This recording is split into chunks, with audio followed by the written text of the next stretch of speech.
Hey, cathode ray dude guide N is up to 30,000 views. My videos are getting so much interest in playtime. Maybe I should lean into this. People really like the videos I'm creating. I have 5,000 hours of watch time. Wow. Man, 2,400 subscribers. That's remarkable. Maybe someday I could make something out of this. Who knows? I don't think people would enjoy watching what I do. That's just a silly pipe dream. Uh, Pop out chat. How do I do this? I've reinstalled Windows 3 times since I last streamed. It has been it has been 3 installs since my last confession. Bless me, Father, for I have computed. I mean, really, we should all confess for that sin. Oh, come on! That's right.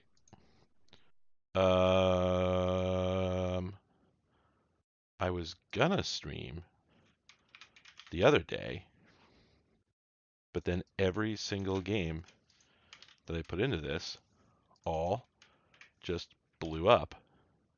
Close, open, because for some reason, after literally years of DOSBox working perfectly, all of a sudden its audio sound card emulation is just broken. Yeah, don't worry.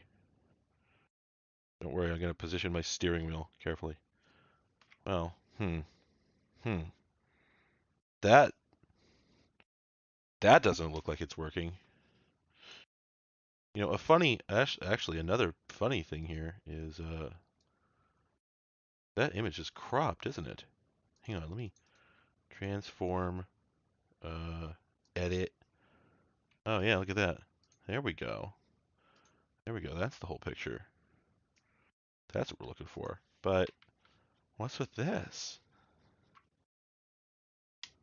You know, when I was a microchild and I got this screen, I was under the impression that I had to come over and go up and then go down and then come over and go up and then down and then go over and go up and go down because I didn't know that this was just like a fun way to dress up the same old joystick calibration that was in every other game in existence. So I didn't realize what this really meant was just move it to the extents and then press the button. I thought that it meant clunk, clunk, clunk, and I think I got upset that I couldn't get into gear. Anyway, but yeah, if you didn't game back in the 90s, this was the universal experience. The joystick on the IBM PC just didn't work.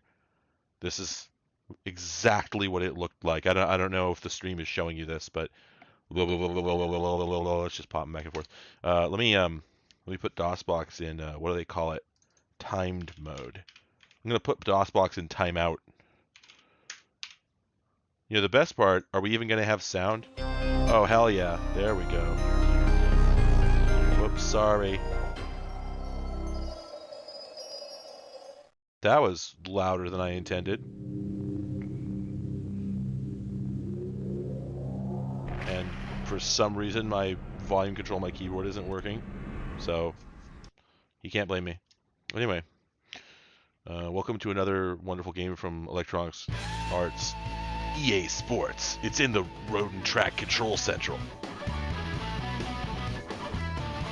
You know what? We're just going to chill and get a copyright strike right here on this menu. Gibbs is on the show, everyone. We got a great show for you tonight. Gibbs is here. He's going to be performing his hit song. That's a lie. Cats can't. Of all the cats that could maybe play instruments, he isn't one of them. Dirty Garfield here is not going to be playing any music for you. Oh, you got a yell. A little bit of a yell there. He is a good cat. That's why I'm patting him. You don't pat a cat that's not good. That's not true. Both because you pat all cats no matter how bad they are. If they bite you, you pat them more. And because there are no bad cats. This one got into bed with me 2 days ago and woke me up by gently pressing kitty shit into my side. Just gently, paw, paw, paw, just pressing wet, stinking litter into my arm. Paw, paw, paw, just gently snuggling with me in the morning with this dirty, filthy cat shit and piss all over him. So, I love cats. I could never live with a dog. Like, I love them, but I love dogs. I adore dogs. When I pet a dog, I get like a dopamine response that doesn't tail off for like a half an hour. I'm like not good to drive. They're like, we definitely like bonded at some sort of weird primal level because of the hunting and killing things together. But I couldn't live with a dog. They're so frenetic. Anyway, now cats, I can totally get on board with, right? Because they're just calm and quiet and silent and tromping kitty shit everywhere. Just cat shit all over. You know, I pretty much, I got this Linus Tech Tips desk pad largely because he was tromping kitty shit all over the old one. And he probably still is. But he hasn't yet. To date, I haven't seen it. So, you know, I have to assume that, well, that's not true. It's more of, wait. It's more of a sort of a plausible deniability sort of thing. If I can believe that there's no cat shit within 5 feet of me right now, I can rest easy. I can go on with my life. But if I were to fully accept how much cat feces was nearby, Italian style, beauty, speed, comfort, exclusivity. The Ferrari 512 TR has it in droves. Able to play the roles of high-speed Grand Tourer or sports car equally well, this Ferrari is not at all nervous or high-strung.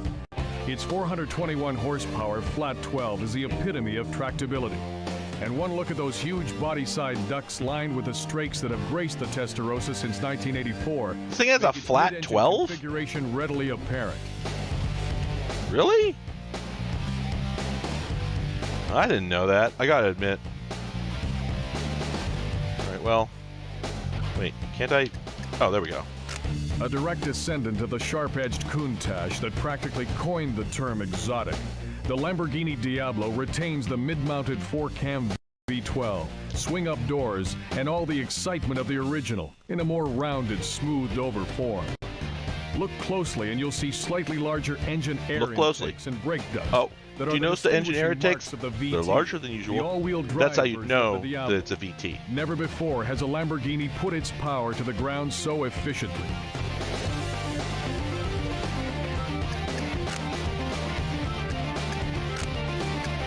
God, somebody called this stock rock, and you know what? I'm completely on board with that. Let's give this guy an RX-7, because the thing is, the only way I'm going to win this race is if he blows all his apex seals on the first turn. It's really, I'm putting all my eggs in that basket. Let's go. Let's go! Alright, now I do not know how to drive with the joystick. It's not working. It's not working. The joystick was clearly working. Okay. I'm in gear now. See, this was the problem I had before. I don't think my controls are set up correctly. I mean, we could probably infer that, but you would think it would have come out of the box. Wait. Control Central? I think that's the main page. Control setup. Wow, so is that the problem? No. There we go. Joystick left, right. Joystick up, down. Button 1. And... oh, I guess I just don't get a handbrake. I guess I could just go to hell. That's alright. That's alright.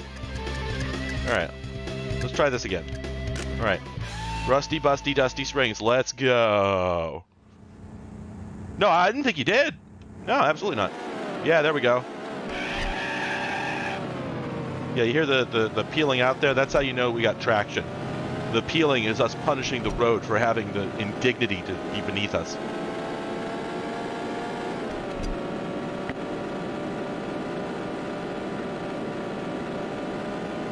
God, this game is sure... This is sure no Gran Turismo 3, let me tell you. Now, fun thing is, I do not know where the other car is. I would like to think that he's way behind me, but I think it's highly possible he's just been directly next to me this whole time. Yeah, I mean, that's the thing, is that it probably is basically Mario Kart. I acknowledge that. You know, that's fair.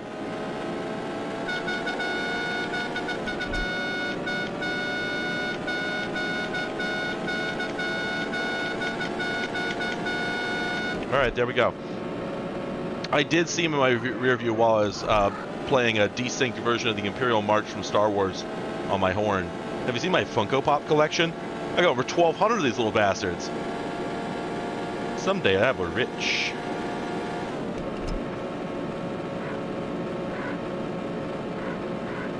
Did you ever think about the Beanie Baby people? Because, like, a few of them did cash in. We know this. I think, you know, a while back I did look this up because I was curious. Like, so there was absolutely this phenomenon where I want to say millions, but that can't be realistic. It's got to be hundreds of thousands, though, of people all convinced themselves that Beanie Babies were going to be, like, their, like, arbitrage victory, you know? Arbitrage, if you're not aware, that's where... I've been using this word a lot lately. Arbitrage is this practice. It's one of the most detestable things the human species could do other than, like, torture, war, I guess. But arbitrage is just, like, the most low-down, dirty thing anyone can do. It's where you basically take money and you trade it. You convert it into another currency form, and then you convert it back later.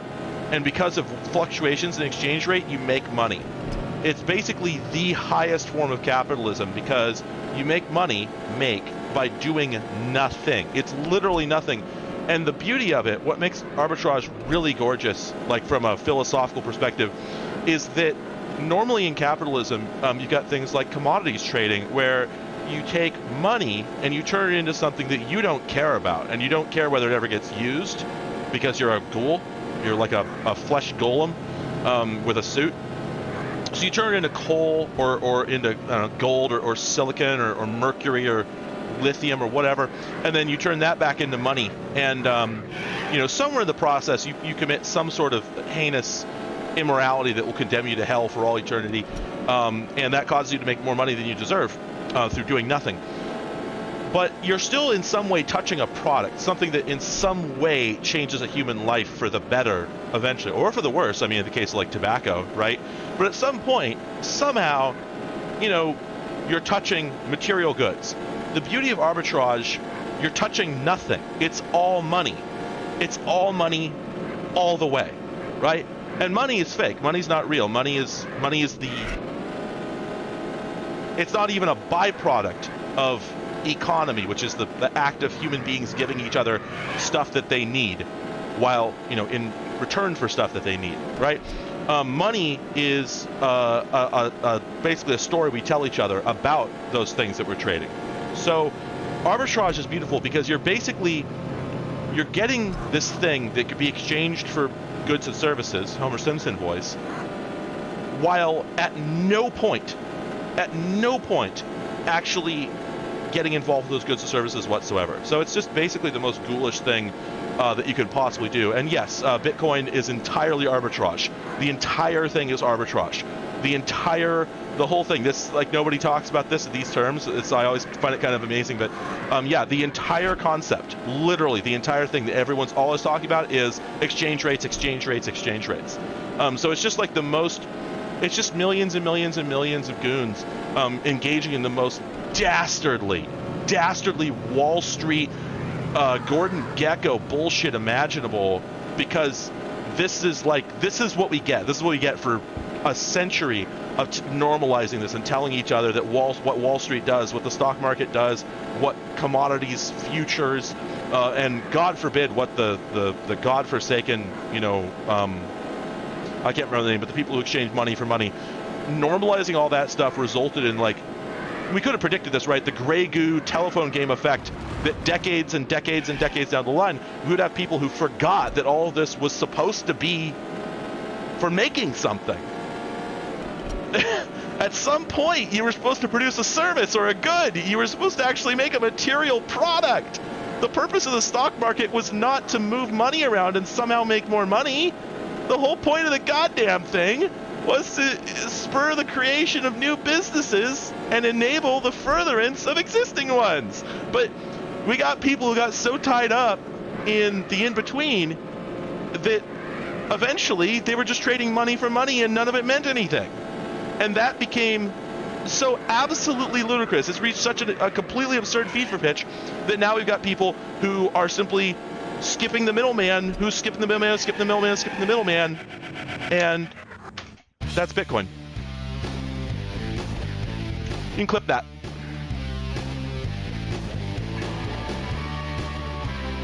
When the yeah, it's just Network is remarkable because it was a beautiful leftist treatise on the horrors of mass media, which we saw come true. When the third largest corporation in the world owns the most powerful goddamn propaganda force in the whole godless world, who knows what shit will be peddled for truth? And it happened, right? And they had to sell it as a comedy because otherwise there was no way to get it past anyone. And I can't believe it worked. I just can't. I can't believe that Network got made because they had to. Oh my God, Network is such a disaster. They had to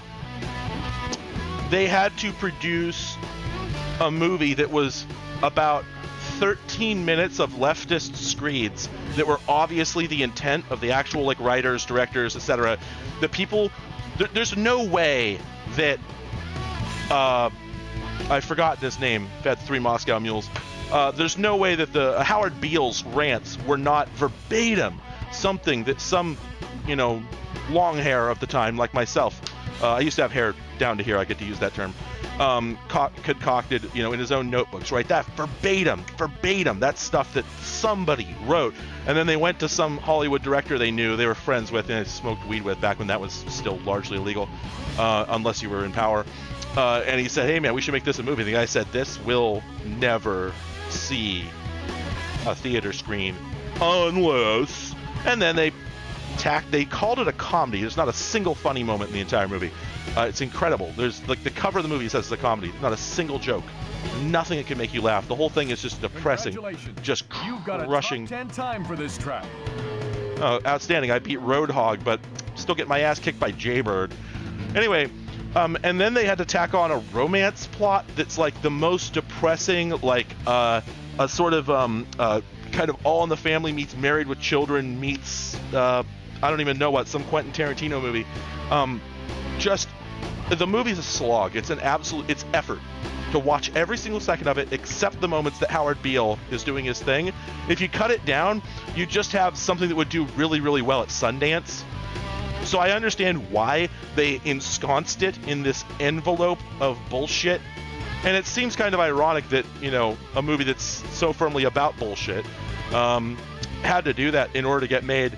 And you'll never hear the true story of it. It's never going to happen. But you can just watch it and tell, oh, every single word of this is just complete pablum. It's like they went to the Hollywood equivalent of Tin Pan Alley, and they just hired some guy. They're like, no, we already have a movie. We want you to write about 60 minutes, and we're going to put our 20 on top of it. No, you can't see the 20. You just write something, just some garbage, some whatever, and we'll just marry it, and then we'll give you a check. You go away, and then we just blindly produce whatever you made because we don't give a shit about any of it. Not vodka, gin.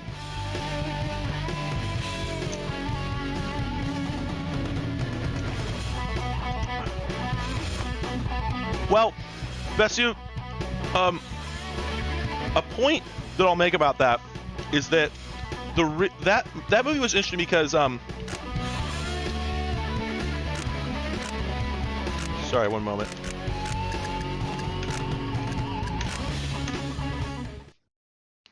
That movie was interesting because there we go. It's part of a No, Moscow mules are normally vodka, but I drink gin mules. Is the game louder than me? Really? It's supposed to be getting muted. Is my compressor not working? It looks like it's working. Can I? Oh, I can pause. I'll just turn the game down a little bit. Bonk, bonk. Anyway, so I don't know what the larger opinion from people who are much better read than me is of the movie Bamboozled by Spike Lee. It's not something I'm going to discuss in depth because it's so not my lane. However, it's interesting that Network and Bamboozled are essentially the same movie in a certain sense, in that they are about a creator who has a completely harebrained idea about how to sort of communicate their countercultural idea to the world, and has a television network who doesn't care about anything other than ratings, doesn't care about inflaming the public, doesn't care about the damage they do, gets all the way behind it and fully funds it, and destroys a bunch of lives. So it's sort of updated for a lot of what had happened in the late 70s and 80s with regards to race in America. So there's that to consider. And again, I really don't know. I have no commentary on that whatsoever. It's really not my place, I don't think. But it's interesting how 20 years or so changed so deeply the trappings of what I would call this meta movie, while not fundamentally changing, I mean, it's made by different people, etc. It's not like Spike Lee made Network, but I wonder if he saw it, and I wonder if he felt that Bamboozled was an update, or if it was just the obvious next step, right? Because I think that Network was in the mid 70s when it was created. We were at the beginning of a long downward slope towards peak. What do I call it? Peak. Data-driven economics, where it's Moneyball. Somebody called it Moneyball earlier, and I thought that was really apt. I have not actually watched the whole movie Moneyball or read the book. I think I should. I have it on my hard drive. I just haven't watched it yet. But I know the synopsis because I've read about Moneyball, the concept, which is basically in I want to say the mid 90s, early 2000s, something like that. Basically, the manager or owner of some baseball team said, well, there's no way that we can get good players. We cannot get the most expensive players. There's no way we're going to be able to defeat these other teams by hiring the best talent. So let's instead just try and min-max the entire team. Let's hire really, really, really good runners and then make sure that they're always running. Let's hire really good hitters and make sure that they always are hitting, and so on. And it worked. And they ended up going to the I want to say that they won the World Series, something like that. Now, of course, those same techniques did not work the following year or any following year. And I don't know what the larger opinion among baseball fanatics is about the idea of Moneyball and whether it was a fluke or something that really worked. But my understanding is that the concept and the term has stuck around. But the basic idea is, don't think. Don't apply your gut. Don't apply your experience. Don't apply your expertise. Look at the numbers. Just look at the numbers. Only look at the numbers. So there's a scene, or several scenes, I don't know, I haven't watched the movie, but I've seen at least one, where the guy is talking to these old heads, like these baseball dudes, these coaches and whatnot, who've been, who are in their 60s and 70s and whatnot, and they're all going like, oh no, you can't hire this guy because he's got these family issues going on or something. And the guy just says to him, I think it's Brad Pitt, I want to say, is playing the protagonist here, and he just says, but he gets on base. Look at his Look at his stats. He gets on base. It doesn't matter. None of that other stuff matters. Stop using your intuition. He gets on base. Hire him to get on base. So Moneyball is really the synopsis of all the nightmare hellcraft that has happened over the last 30 years as businesses have decided that the only thing that matters, there's no such thing as reputation, there's no such thing as advertising, there is no such thing as anything. The only thing that matters is look at the data and see what works.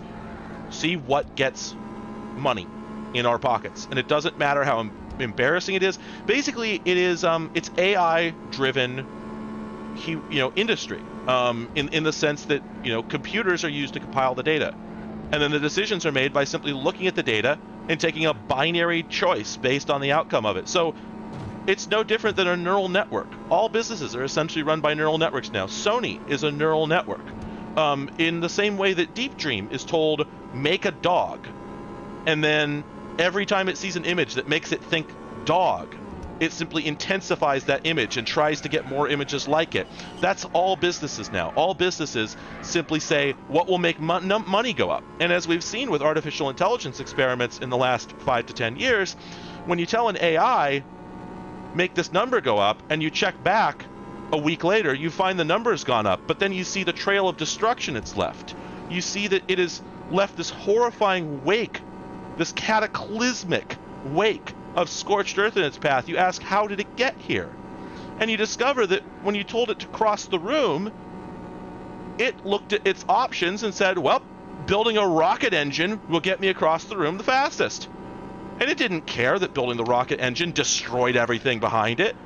You didn't tell it any of that. All you did was say, get across the room quickly. And that's all businesses now. So they make fools of themselves. It doesn't matter. They piss off customers, they screw people over, they produce hundreds of products a year and then cancel them and replace them with new ones next year that are the same thing but different. And you're looking at this, you're going, this is nuts. This doesn't make sense. But you look at the numbers and it does. You look at the numbers, they're getting paid. You go to Amazon, you see millions of overlapping items made by the, obviously the same factory being sold under thousands and thousands and thousands and thousands of different names. And you say, this is nuts. This is not how you work. This is not how you make a market. Look at the numbers. Someone's getting paid. It's working. Amazon is getting paid buckets. Kobe, it's working. So you can't say it doesn't work. What you have to say is that it's wrong. That's the only thing that's going to save us. If anything is going to save us, it's going to be morality. Because the numbers have already betrayed us. The numbers will betray us until the end of time because the numbers aren't human. The numbers are narrow-minded. They have tunnel vision. And they don't care how they were arrived at. All they care about is that, curiously, if you pay a bunch of people to go to Amazon and post negative reviews of your product that are funny, you sell more of the product.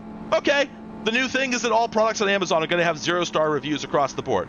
They'll do that if it sells. And that's the world we're looking at if the numbers are the only thing that matters. What we need is dumbasses at the helm, doing stuff that doesn't make sense and making a world that we want to live in.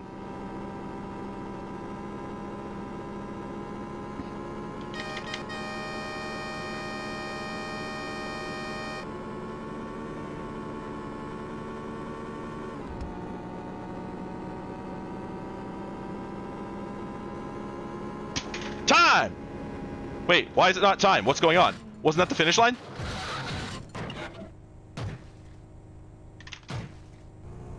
And that's why human emotions will never win over the numbers. The numbers are right.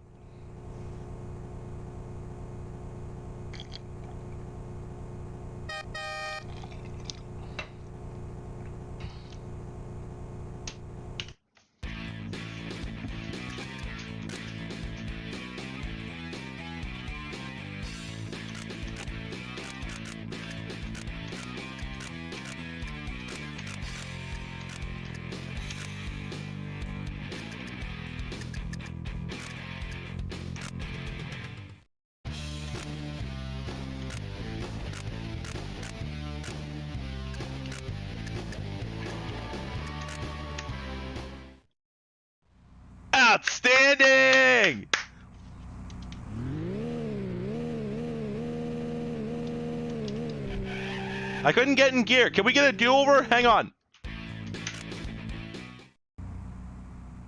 Oh no, that's the replay. Ah, I'm still in it. I'm in it to win it. Let's go! Baseball's back, baby! This actually looks pretty dope, if I'm honest. It's running like a clean 30.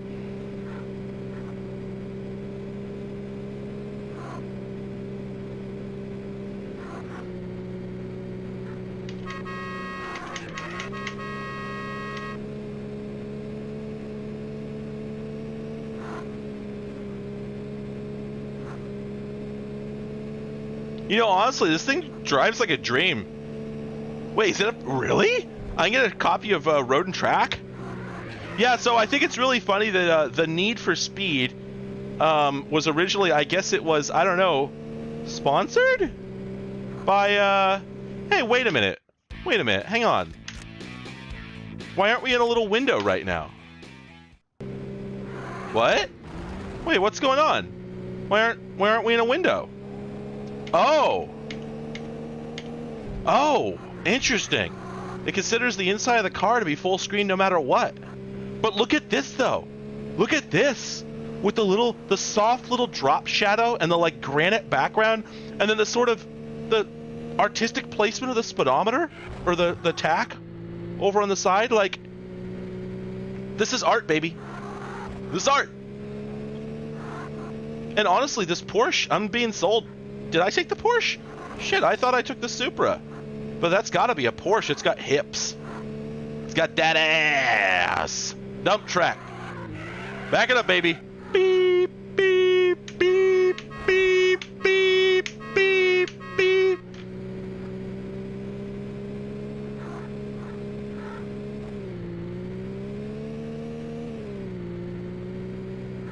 I think they may have gone to Looking Glass. That's a complete ass pull. I want to go look at these houses, but they won't let me. All right, anyway. Yo, let me show you what happens if I try and load up the special edition, though, because I spent probably 30 minutes last night trying to make this work. You gotta check this out. This is buck wild. Check this out. Oh, that's what I was saying. That was Need for Speed. All right, y'all ready for this?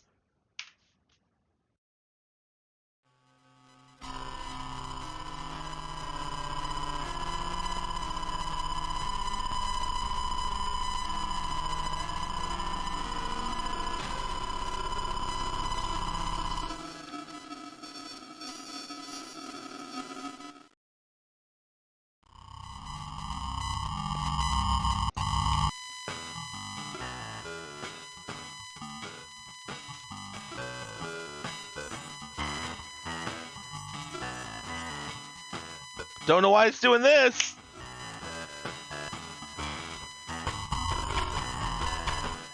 I swear, I'm telling you the God's honest truth here. It sounds pretty cool. It's not supposed to sound like this. There's some sort of horrifying either sample rate conversion issue or like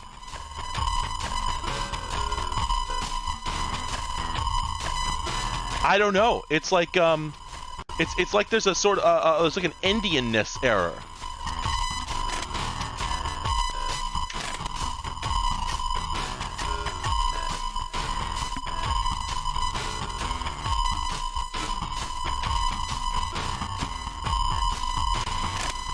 I mean, honest to John, it sounds great. I need to record like a 2-hour loop. No.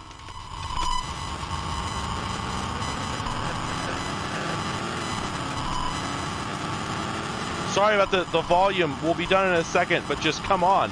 I mean, this slaps. Yeah, anyway. Yeah, it's just I didn't know what to, I have a list of like 6 different games that I could not get to work any better than that. Anyway, Supercarts.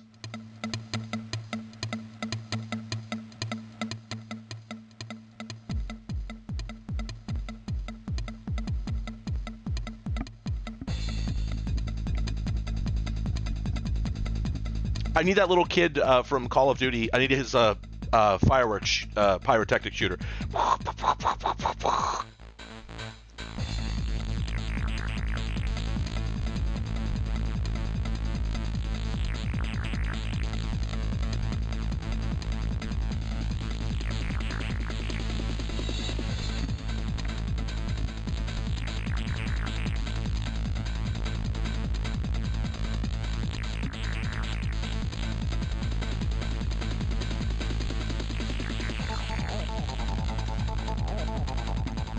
Oh shit! This acid! This slaps!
Yeah, I had to go through the whole thing because wow.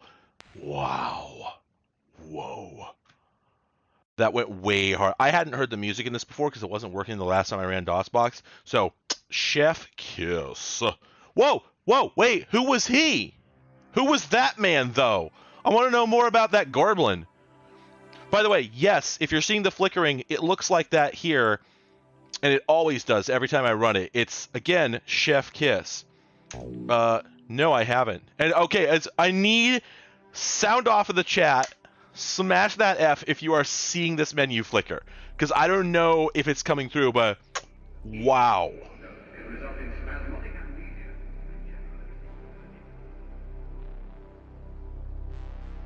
Wait, let's get up on this ambient menu jam.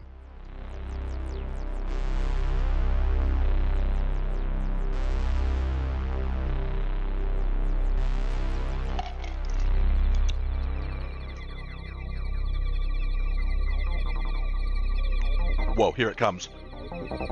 Oh shit, it's about to drop.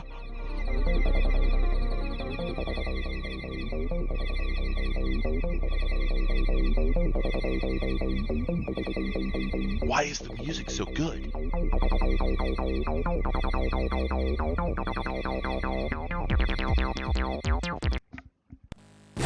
No! No, you can't do that! No, you took it away from me! It's illegal! I don't care about any of that. I want to hear the music, you bastards. There. I'm gonna do this, and if anyone gets hurt, it's not my fault. I think the title screen track is that long because I think in the UK in like 1994, you couldn't throw a rock without hitting a fantastic acid musician. So... even a small note can result in spasmodic amnesia. Attract mode, more like repulse mode. You're gonna make me look at the actual game. No. We are gonna get through it. You know, you're right. This menu doesn't flicker. That's a curiosity. Wait. Oh, yeah, it does. There it goes. It's flickering. Okay, here it comes.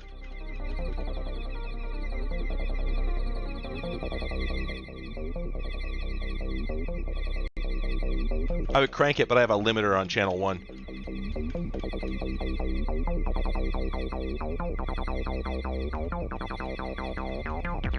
Oh yeah, come on.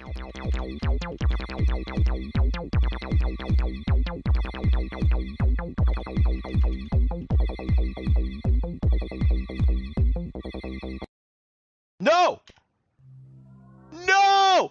I hit left! Alright, we gotta play the game now. This sucks! To be perfectly honest, I don't know if it was actually gonna go any harder than it was already going. I kind of think that, we'd hit the local maximum. Alright, let's check out the graphics real quick. Frame rate. Whoa, wait a minute. You can set the frame rate? Wait, is this taking effect here? Wait, what? Why can you set it to 8?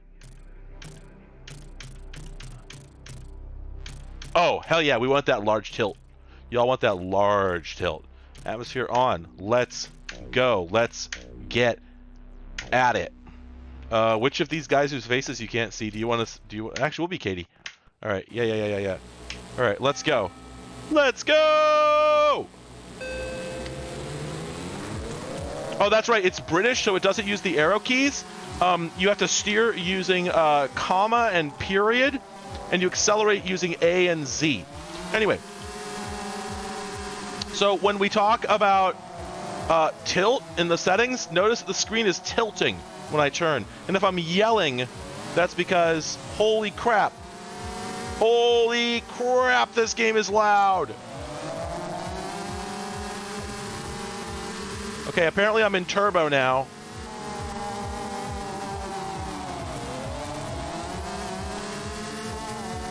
Okay, we're in turbo again.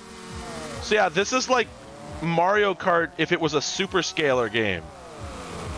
And yeah, like the keyboard controls make you think it was ported from Spectrum, even though it could not possibly support a game like this or anything even remotely like it. Yeah, this game's not good. Imagine getting this on a floppy disk, but then also remember that you're a British kid in 1993, so like actually this would slap super hard, but it also means your parents are capital L loaded because you actually have an IBM personal computer. No, I'm sorry, you have an Amstrad PC 1512 or whatever it was. Okay, but here comes the music, of course, and that's like really... Like, let's be clear. This is better than Wacky Wheels, and I had Wacky Wheels, right? So I can tell you, like, if I had this instead of Wacky Wheels, I think I would have been more interested in it. However, and this is something I didn't appreciate as a child because I had no musical taste, Wacky Wheels had better music. And when we're done with this game, we're going to go listen to the music at Wacky Wheels because it goes... Okay, I'm sorry, Goalcam, you know what? I'll bet you anything this was an Amiga port. That would actually make a lot of sense. I'm gonna quit out of this because actually I'm getting a little sad and depressed that it doesn't have the yeah, anyway. Goalcam, can you like boulderize a link to the CD soundtrack for this? Like use space tube, no HTTP, so you can actually paste it in chat because we all want to jump over and listen to that. Anyway, what I was gonna say is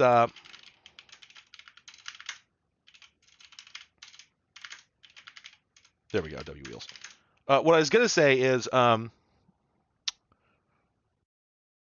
UK had no really great games all the way up to like the sort of like console explosion internationally in the mid-90s. All the British people I talked to confirm that this is true. But the music. Oh, the music was good. No, there was music in the race. You just couldn't hear it because I was racing on top of it. But it takes so long to get going, I'm not going to go back to it. Instead, let's enjoy Wacky Wheels. Ah, no!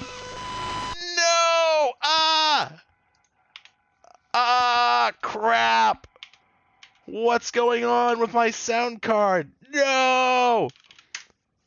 Okay, I muted that for your protection, but the sound was just trashed. I'm sure you heard it. Okay, yeah, Goalcam, I figure it probably has pretty good detection for that. What on earth is going on here?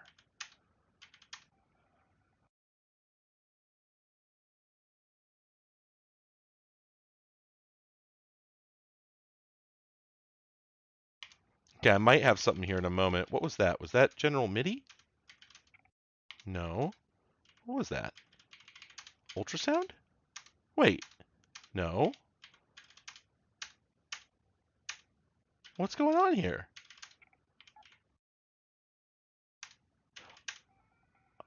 Oh, there we go. Okay.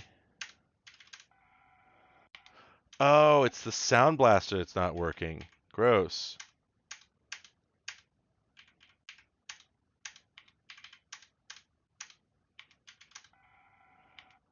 I don't understand what's going on here. Like, oh, okay. Thank you, Golcam. I will jump over and grab that and drop that in chat.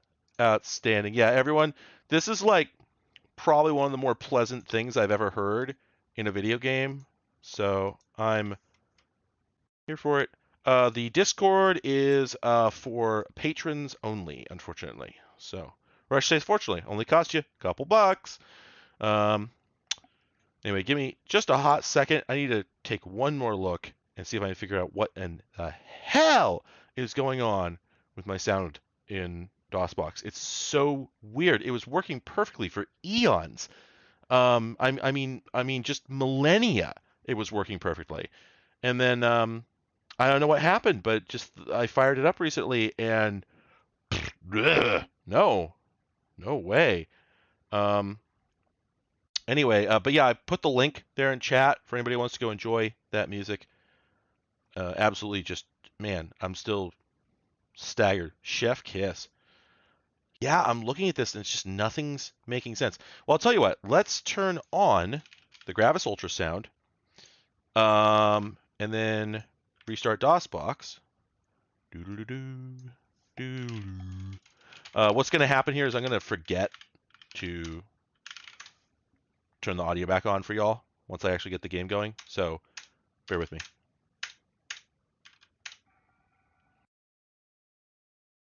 Okay, all right, there we go. All right, leave menu, exit setup program. All right, let me unmute this. Okay. Now, I'm going to load up Wacky Wheels, and at first you're going to think to yourself, this song's okay. But we're going to chill. It's going to go places.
I think the original song is like 7.5 minutes long.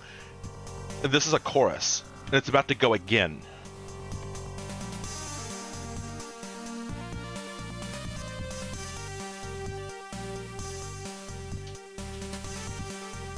My foot hurts because I've been tapping it too hard. Oh, that might actually been it restarting. Wow, the song was longer than that. But also, like, the actual level music is just fantastic. So, not only is this a Mario Kart ripoff, I think this came out in, like, 93, 94, but, it actually was the subject of a big lawsuit. Yeah, this does have, like, some Martin Galway going on, yeah. This right here.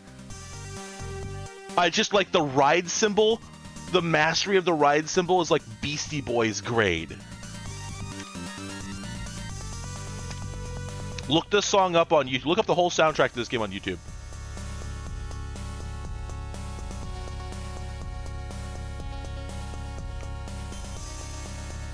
I can't remember if this song goes anywhere or if it's just good, like, solid ambient. Let's see.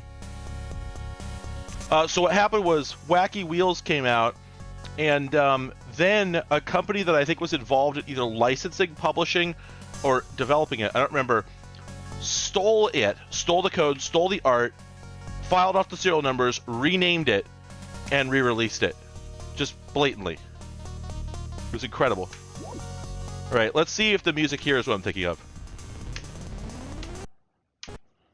Whoops. So as you can see, the frame rate is not good. Compared to Mario Kart, like, this is rough. Also, in this one, you have a gun. So, I mean, there's that. One of my favorite genres is... one of my favorite genres of retro gaming is... What if we did classic video game, but he has a gun? So, for instance, I have an example of a PC 88 game that can be accurately described as Pac-Man with a gun. And it's actually good. And it didn't come out on any of our platforms. It's an exclusive. I've been meaning to do a video about it forever.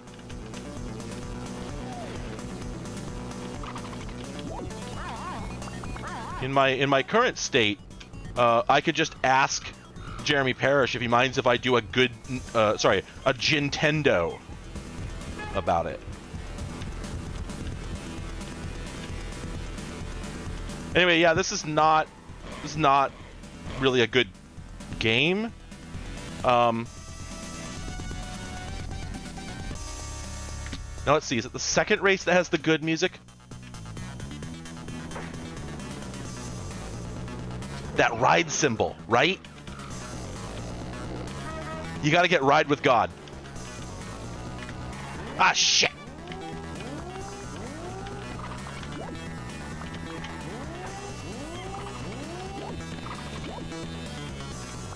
You can just cut corners so egregiously in this.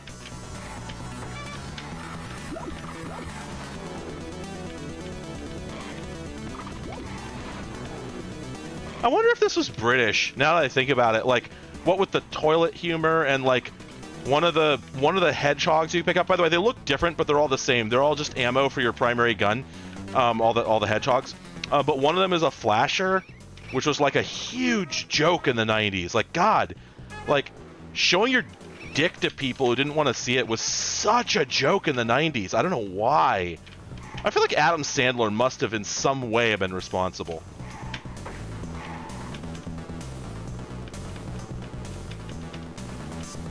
Really weird what we normalized. I mean, in every decade, but...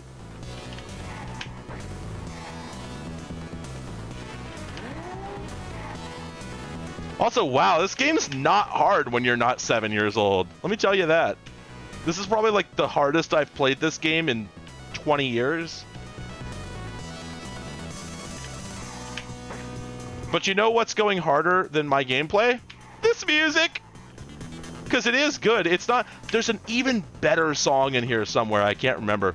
But I do suspect... I do suggest that you do some kind of drugs. Maybe weed, maybe a hallucinogen. I'm not sure. Not really my style, but whatever makes you like music more. And go listen to the first song, which is called Dream. Find that on YouTube and just rock that. There we go. Actually, I think Scunny Cart was the ripoff. I think that's the one that got them sued.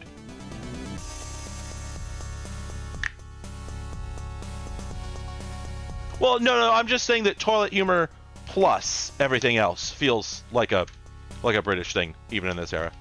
Anyway, let's see. Does this have... No, this is not the song I'm thinking of either. Okay. Well, here's the thing, though. I want to quit because I can't find the song I was thinking of. But the problem is I'm doing all right.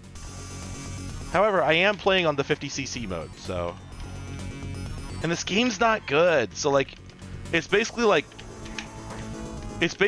playing Throw the Turd better than anybody else, right? You're still handling shit. Congratulations, everyone. I'm the new AVGN. I'll be taking over for him starting next week. Yeah, James just got tired, you know. He needed a protege. That's what we've been doing all these years. Why his videos weren't so good. Yeah, anyway. Speaking of not handling shit. By the way, this had split screen and, like, network. Yeah, Scunny's not good. Anyway, next video game. By the way, I've always been mad at I think it's AVGN et al. Always been mad at him and cohort for scoring the delectable name Video James. No one can ever say Video James again, and I'm not saying that they don't deserve it. I'm just saying I wish I'd thought of it first. All right, give me a hot second. Oh, that's right, my break image is just missing. Hold on, folks. Let me see if I can fix that. Break image is just broken. Do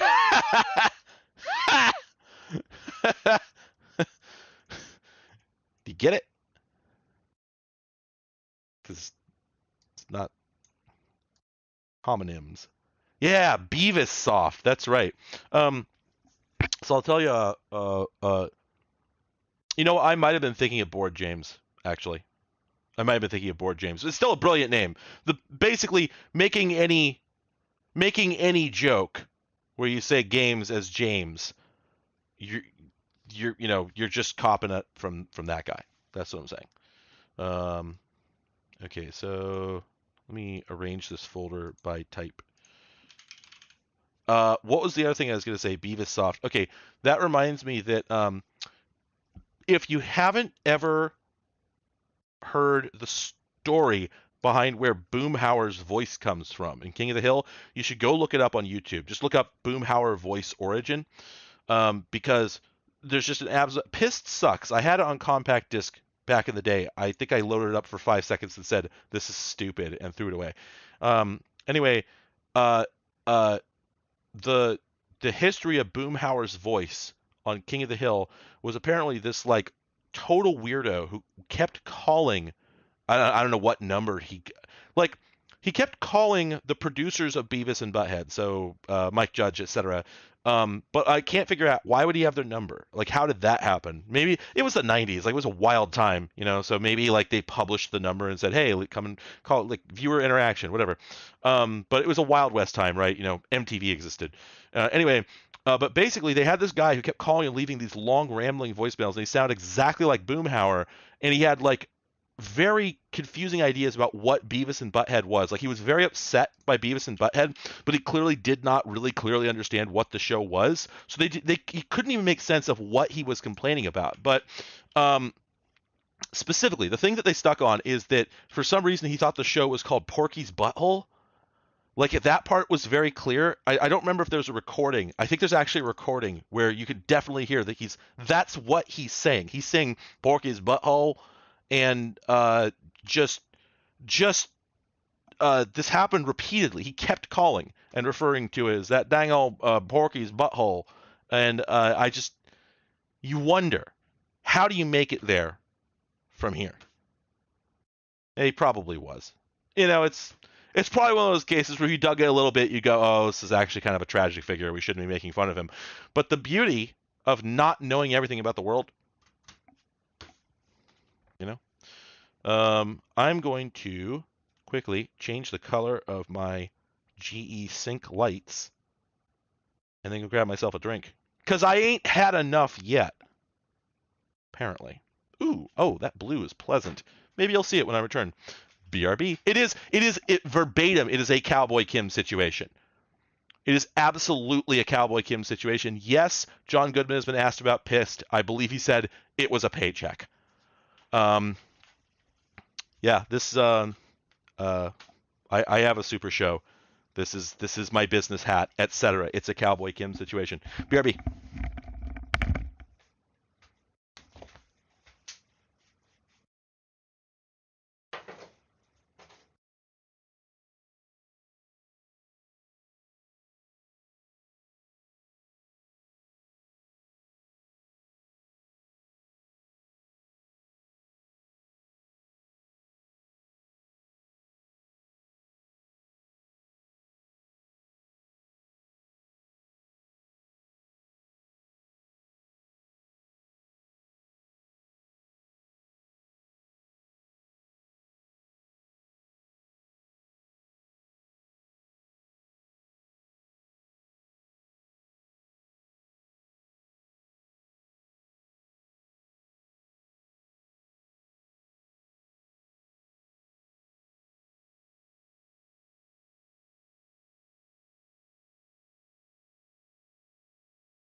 By the way, I should mention, Big Mess is an absolute solid gold jam. That song slaps. That's Devo's best album, like no question. Most people don't even know Devo has albums. Whip It is, I'm not going to say it's their worst song because it's still good, and they do have much worse songs. I mean, you ever listen to Through Being Cool? Which, to be clear, is not their worst song, but it's their worst good song.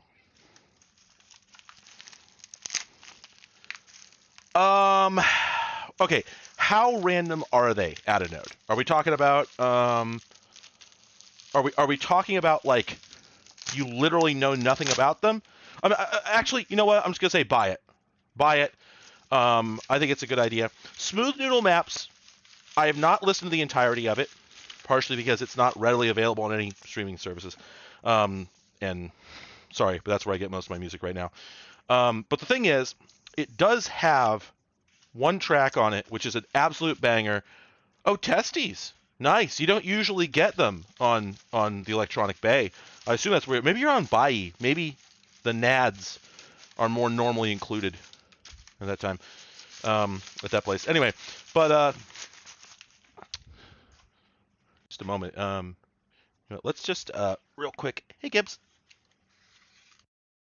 Folks, he's in.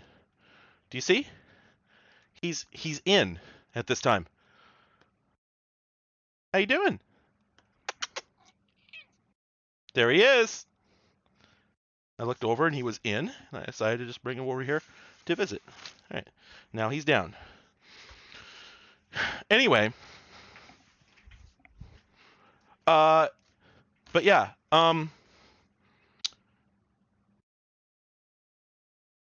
oh, really? Huh, that makes sense. Anyway, yeah, so Smooth Noodle Maps probably sucks. It makes sense. It was sort of a swan song.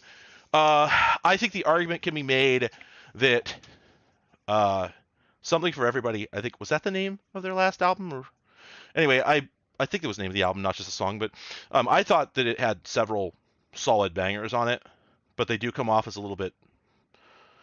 It comes off as I hate to say this, may God have mercy on my soul as I speak ill of the Great One, but I think that Devo was an accident, and that Mark Mothersbaugh, and I've watched hours of interviews with Mark Mothersbaugh and too drunk to remember the other guy's name, but the other primary guy, and they don't understand what they were doing and how good it was. They had very weird ideas about what they were doing. So I think that Oh No, It's Devo was a masterpiece that they did not intend, and absolutely solid. And then their other like surrounding single. I mean, if you listen to their first album, you know they were. I know it's hackneyed and ridiculous to say like they must have been on drugs. No, they were probably on drugs because like their whole goddamn sound changed very quickly, and like a decade later they like woke up like, oh, what's going on, and found themselves in a recording contract with a producer they hated. The whole thing just does not look like they planned it. So I don't know. Gerard Casal, that's his name. I personally, having dug into it, don't think that they actually knew what they were doing was good, and so it makes sense that like Smooth Noodle Maps was bad, and their last album was just sort of a pastiche of their former self, combined with a sort of what I would describe as a kind of unearned rage, if you will, where they're just sort of railing against things. And you're sort of like, you know what, guys? I'll tell you something. You're complaining, but you weren't here. You checked out. You went over there and had like a big successful career doing like television soundtracks and whatnot. You abandoned us. Devo abandoned us and left us to the wolves, and then has the audacity to come back and go, hey, kids, don't y'all agree that smartphones are bad? Black Mirror. Well, it was, yeah. Yeah, so, and the funny thing about it also is that they didn't spend nearly long enough on their initial idea, which was gut feeling. You know, I think that was the Devo that we all like. Oh, I'm so glad that their mistakes led them to create Oh No, It's Devo, but I actually think their best song and what could have been their legacy, their enduring, they had a division point. They had a fork in the road where on one side they kept making Gut Feeling, and on the other they made Freedom of Choice. And they took that split, and it does mean that they made Big Mess and Out of Sync. And I guess I'd be sad tremendously if those didn't exist, but I wonder what we missed out on, because they put down their guitars, as it were, and bought turntables, and put down their turntables and bought guitars because they wanted to make something real. They wanted to make a Yaz record.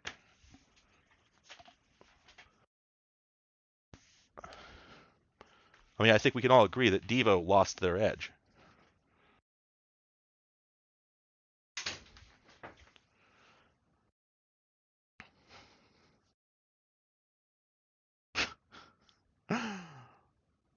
Yeah, well, I mean, in their defense, because I may not agree with Devo, but I will defend Devo, much like a lawyer. Um,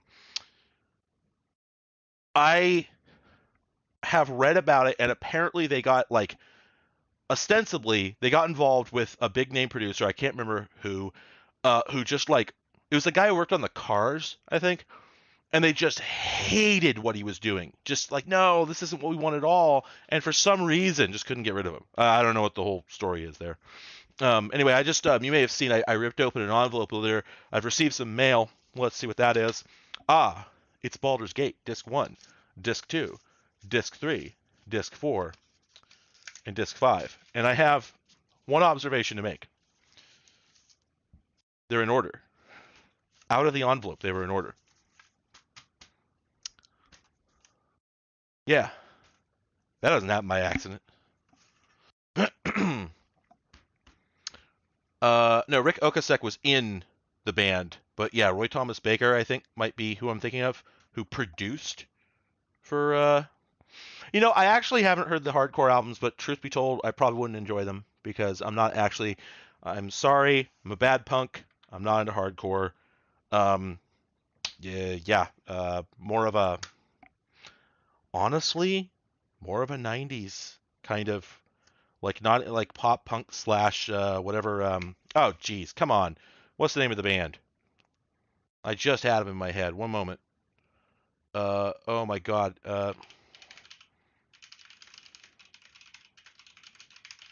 Hang on. Wow. Social Distortion. There we go. They're punk. Don't fight me. See, that's the thing is I don't want a less produced Gut Feeling. I want more Gut Feeling specifically. And I have the feeling I might go look into it, but I have the feeling that won't be as good as what I'm thinking of. All right, Speedhouse. Let's go! Oh yeah, Friendware. This is a game from Friendware.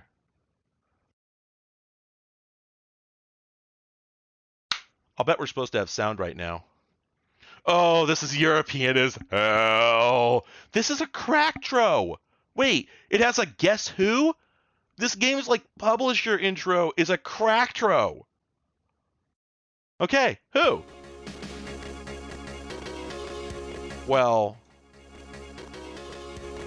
that's not what we want to hear.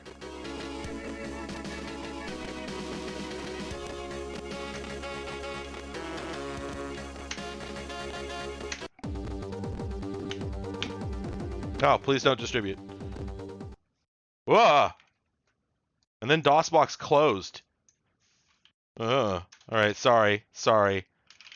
I'm trying to fix it. Yeah, so that's what it should have been. Let's try the Gravis ultrasound settings. Who knows? Maybe it'll work.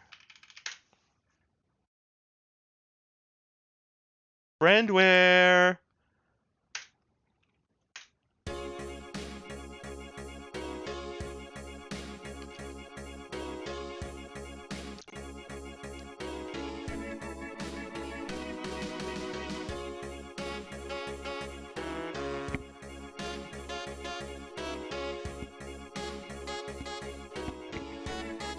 Are we getting this organ?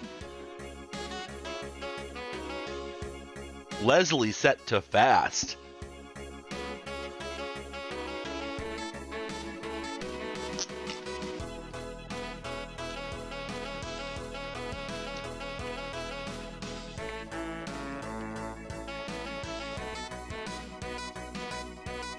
Now this is a mod file.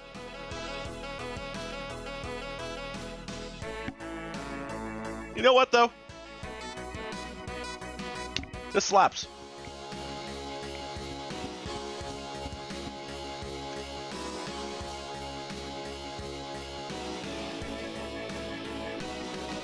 Yeah. Yeah, okay. All right. Yeah. Yeah. Absolutely.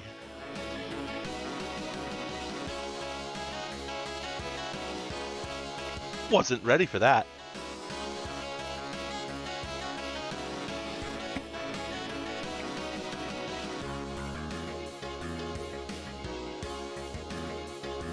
This slaps. This goes hard.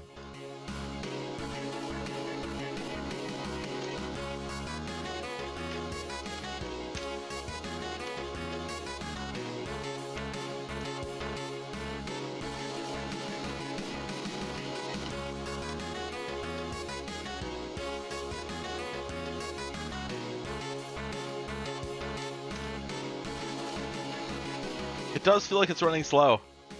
All right. Select vehicle.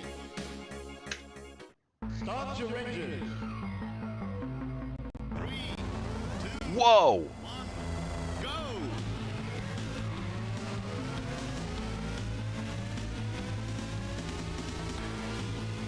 Of course it's Formula One. This is so European. It's funny how, like, Formula One is the cricket of racing. Like, you just cannot get anyone outside of the EU to care about it. Wow, that was a harsh toke just there. Oh, okay, I just figured out my gear shift, I think. Wow, this is hard. I don't know if I actually have any functioning brakes, if I'm honest. This is running super fast. This is from, like, 94.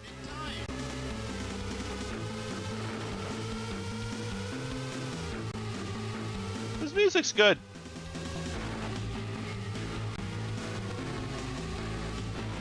Wait, Americans care about F1? Every single time I talk to American, like, race fans, they always tell me that Americans don't care about F1. Now, I'm going to tell you this. I know absolutely nothing about F1 other than their weird cars. Wow, it's like arcade. Rolling Star! Yeah, it must be an arcade port, what with the silly limited time. But the only thing that I know, the only thing I know about F1 is Jeremy Clarkson, screw that guy, on Top Gear, just opening one of their news segments with, "What are we going to do about F1?" And that's the only thing I know. I don't remember, like, they spent the entire conversation acting as if everyone in the audience knew what was wrong with F1 that we would need to do something about. So I just had no information whatsoever, and I'm still pretty much like that. I don't really understand what the problem is. It looks more interesting than NASCAR. Cars turn right. You know, here we go. Oh, we're turning right. Well, if we turned right harder, maybe we'd still be in the race. Zing.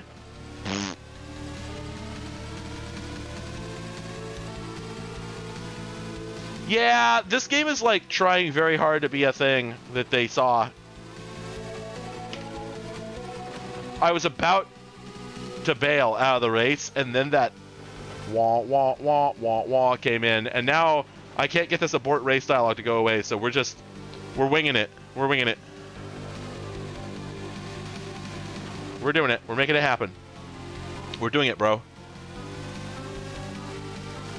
This music goes hard. No, this music goes firm.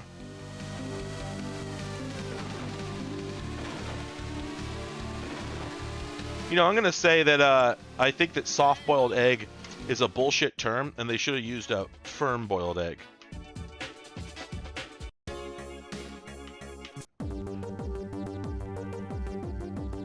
Okay, let's get that quit music.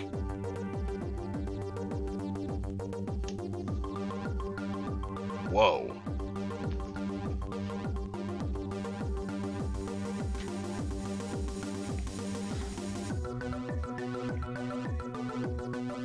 Oh my god, let's not talk about the Mission Winnow situation.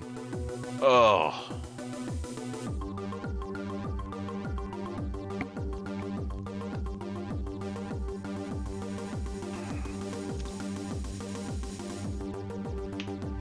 It's really funny to me how there are just countless racing games for the IBM personal computer and 100% compatible. By the way, hang on. One moment. Make a note here. There we go. By the way, for anybody who isn't a patron, who does pay attention to my channel, I don't know why you would be here if you don't follow my channel. I recently decided that I want to have shows. I want to have series. A project that failed dismally before, but I just all of a sudden, like a week ago, I just had a vision and it all made sense. And so, the latest video I've uploaded is part of a new show called Lost Futures, and I'm going to go back and retroactively, I'm going to retcon a whole bunch of previous videos to be part of Lost Futures. I have another one called AV Club, where the next video is coming out is going to be AV Club. But one of them is I decided all the computer, all the PC-based stuff is called 100% compatible. That's the name of my show for PC stuff. 100% compatible.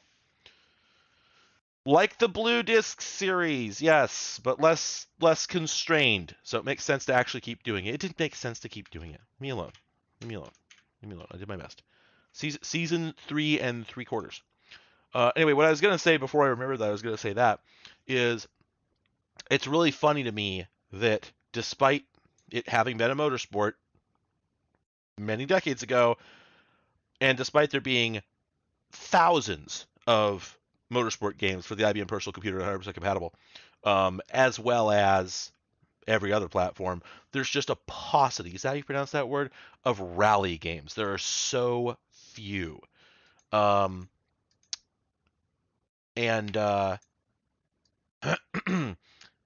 Like, rally is notionally the most interesting race, you know, it's the most interesting motorsport.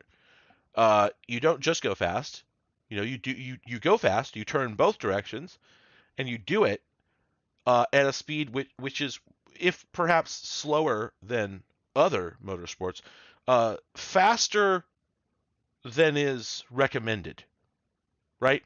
Because in F1, in NASCAR, in Indy racing, you're at least on a track that was designed for this purpose. Whereas, as far as I can tell, rally tracks are designed as contraindicated to that purpose. And so, just intrinsically, you would think that rally would be the best subject for a racing game, right? And I think it has become. And certainly there were rally games, but you'd think there would have been far more than there were. Yes, we'll play with high res. Oh, I'm about to hit Sound Blaster and it's about to tweak out. Get ready. I'm Ned Jarrett from Papyrus. This is NASCAR Racing.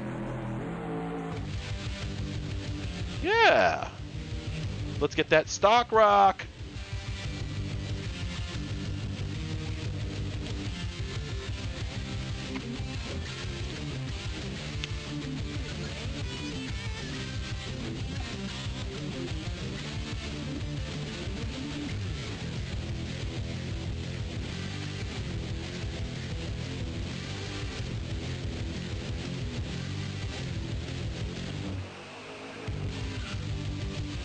Oh man, yeah, the physics. I never thought about that. It's probably the physics.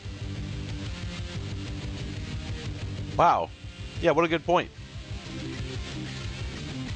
Well, yeah, and look at the crowd. They had a better crowd than that in, like, Famicom games.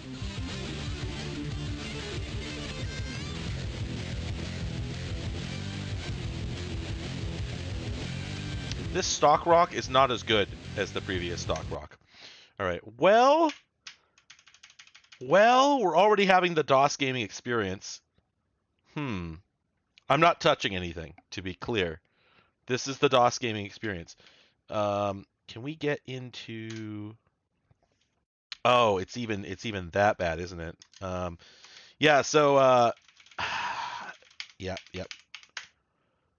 Can we get to the controls? Nope. Wow, I guess I can go to hell. Well, let's go to this folder. Is there a setup program that will help us? Wow, no. Well, we have a Oh, wait. I had this game. This is the game where you can paint your car. Yes, that's right. I remember now. Valvoline.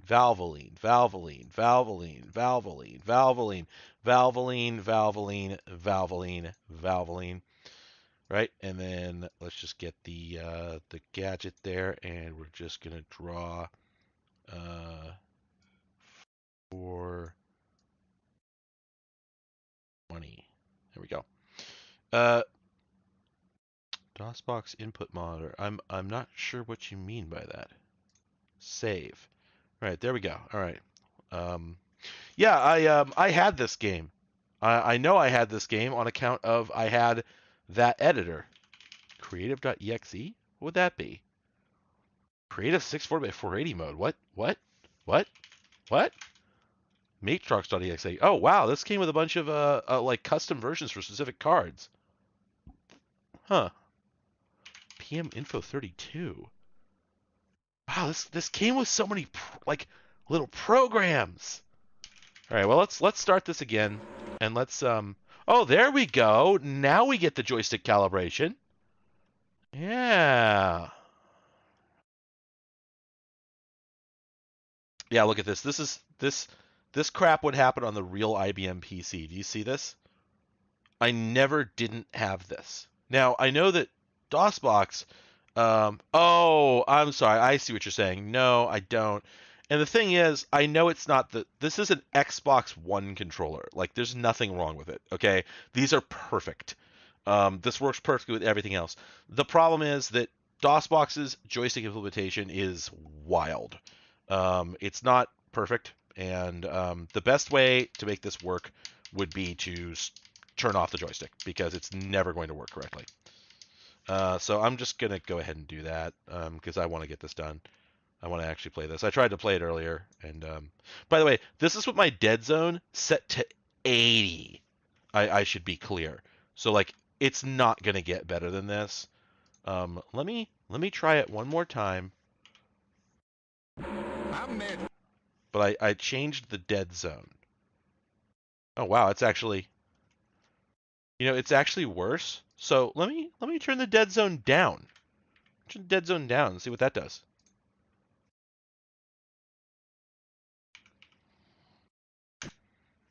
Whoa. Wait, that worked? Whoa. No, it didn't. Ah, it's worse. Jerry Seinfeld voice. You know what though?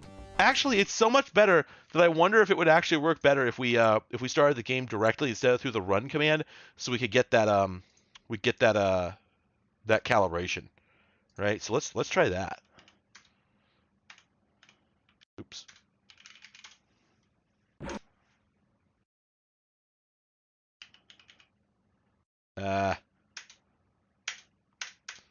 It's just incredible that like this is what we subjected ourselves to. Can I? Come on.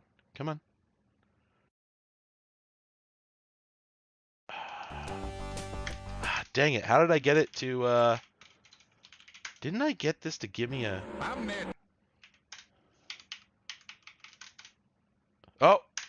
Oh, there we go. Okay, yeah, no, it's still doing it.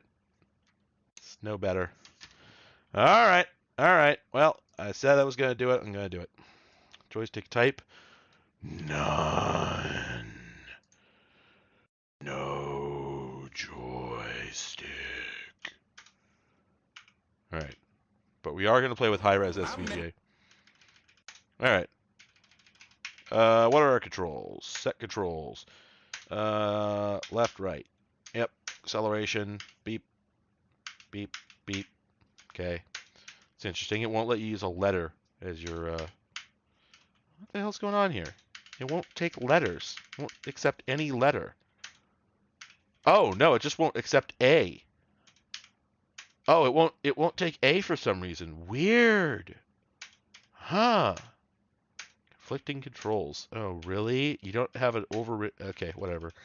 All right, anyway, realism. Race length, 10%. That's very funny. Whether random, yeah, I'm there for it. How many opponents? Can I... Okay, that's as many as I can have.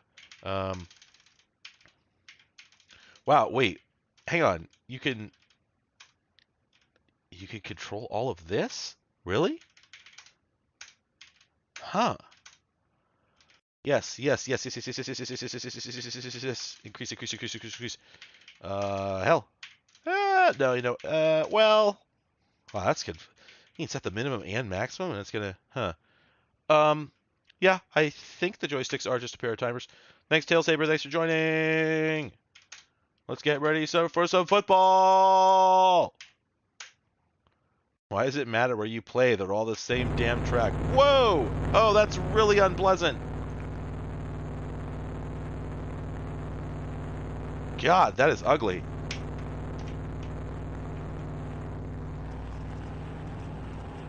Okay, I guess that's just the sound of like 30 overlapping NASCAR engines.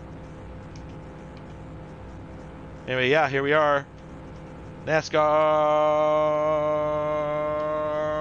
I don't have a horn in this one. It automatically applies the throttle limiter when you're in the pit, so that you can't overspeed, which is bullshit. What's my favorite piece of tracker music? Oh man, that is a rough one. Because the thing, okay, so format, a lot of stuff by format is just absolutely choice. Like Red Sector theme is really good. It's a masterpiece, honestly.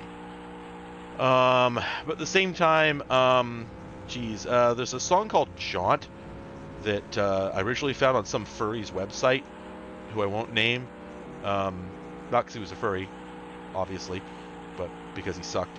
But that song was really good, and I always liked it. But I have since decided that it's not the masterpiece I used to think it was.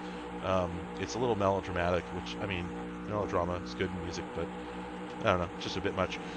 Format, oh man. Red Sector theme is really good. I have sort of like a list. I have like a little list of songs I keep going back to, and it's like all of them are my favorite mod. This is throwing me for a loop though, because there's actually one song in particular. Okay, now here's the thing: is that Acid Jazz Evening was very good. On its own, that song is an absolute jam. Well, the thing is, what I don't get is the guy had the money. Like, he could have simply asked for the rights. I don't really get it. It's not, I mean, yes, Wolf Jaunt, that's the one. Acid Jazz Evening is a fantastic song, and I have no doubt that that the guy would have been able to get the rights for it. And yes, like, his use of it was as good as any other sample, probably. I don't know. I listened to the song. I was like, this isn't my thing, just that particular song.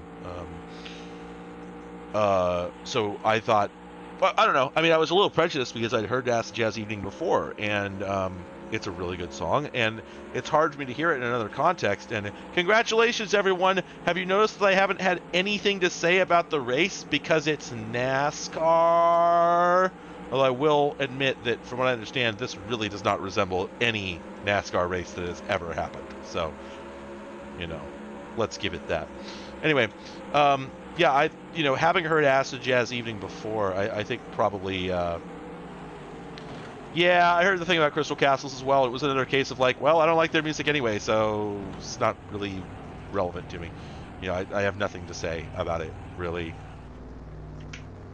I can't do any drafting because the cars aren't in the usual, configuration. So, um, I'm pressing every key on the keyboard to find out if there is a way to go to an external camera. There doesn't seem to be, so I think that's it. However, if I press the number keys, I could like turn off parts of the game world. Oh, that's cool. Well, mod wasn't really overshadowed by MIDI. One, MIDI predated it, notionally. Two, um, what General MIDI was trying to accomplish was a very different thing than mod. Mod depended on primarily the very so mod depended on the very specific sound chip that happened to be in the Amiga. And the problem is that if you try and play a mod file back on a 486 PC, it will drag it to its knees. But it didn't really make sense for anybody to make a sound card for the PC that could do what the Amiga was doing, because it didn't make sense for Commodore to do it either. All of the stuff that people say, oh, the Amiga was so ahead of its time. No, it wasn't. All the people at Commodore who made the Amiga just threw spaghetti at the wall. They were all just completely just like dangling, flapping in the breeze, doing whatever they thought was cool. And they happened to put together a machine that people were able to leverage for some really interesting stuff, but I don't think it was really deliberate.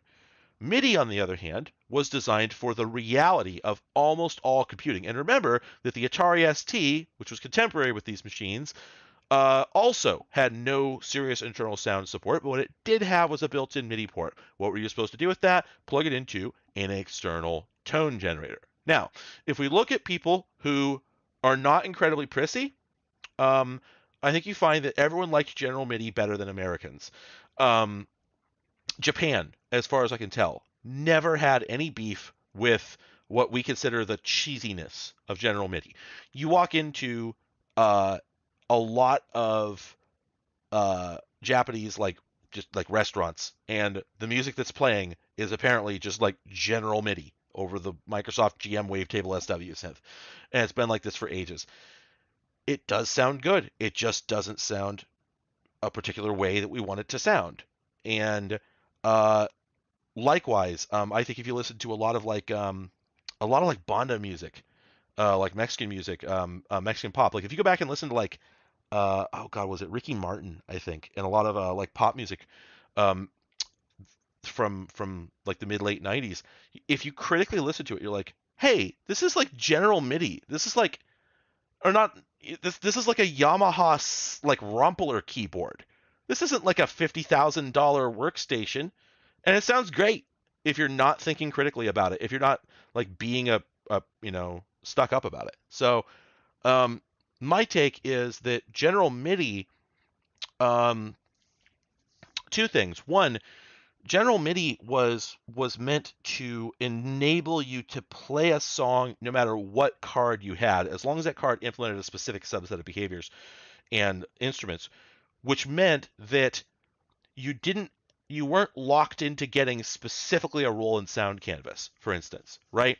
And it also meant that if you got a different card, you weren't either unable to play that music or forced to listen to a clone of the Roland sound canvas. Instead, you were listening to something that had instruments that were designed within certain parameters so that they would sound appropriate for any General MIDI file. So I think that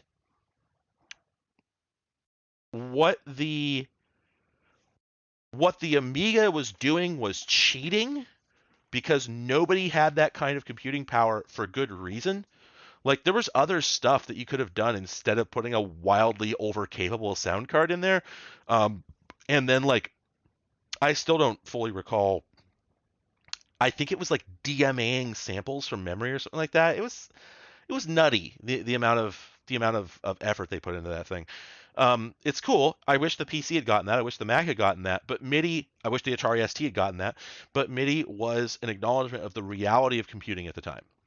So uh, I think it went as well as it was going to. And of course, the beauty of MIDI is that it had much greater capabilities in the end.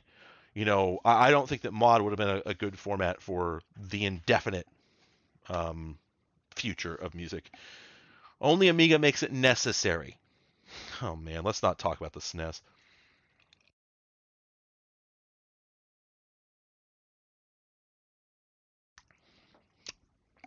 And I mean, to wit, if we move forward a little bit, just a couple years into the 90s, uh, let's see. Oops. Oh, come on. Where did I put this?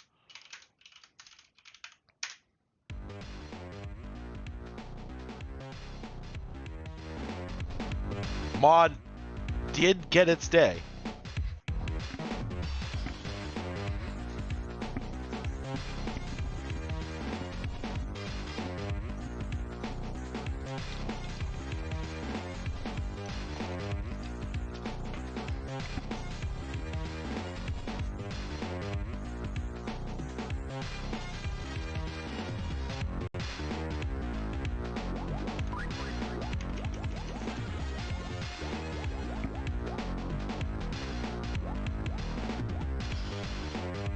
Arachno is great. MIDI sound fonts are awesome. Compa font is also good. Compa font's good. Arachno's good, and I can't remember the name, but I have like a 1 gig MIDI sound font that's really good.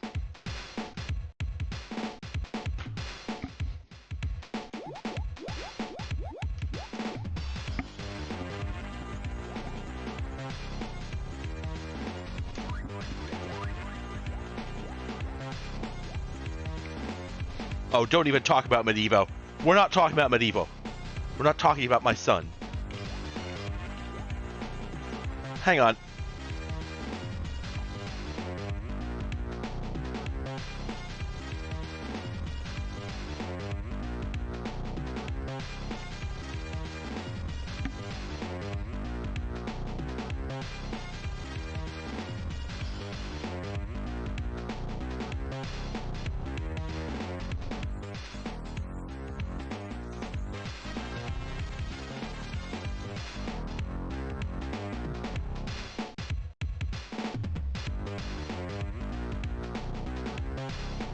Paid good money for those VU meters. We're going to look at them.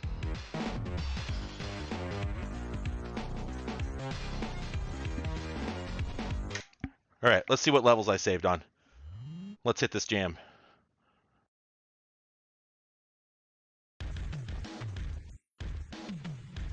Ah, damn, that's not the one I was looking for. I mean, this is pretty good, but it's not the one I'm looking for. Ah, this is just Diamond Dust? Good enough.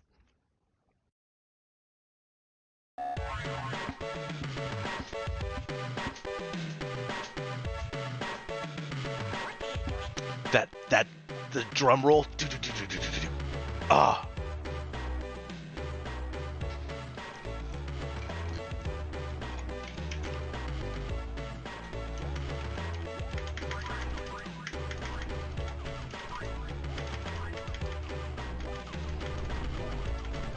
This game is the reason the furry community is full of EDM musicians. Yeah, I said it.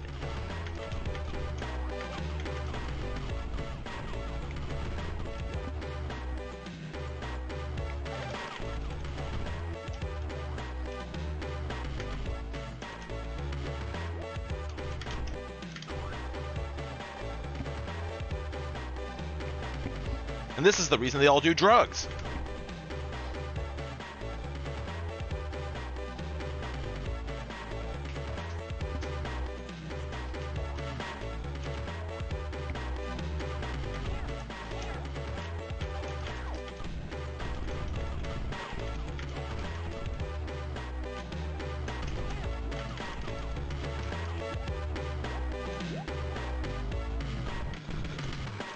Oh, here comes the drop. Yeah.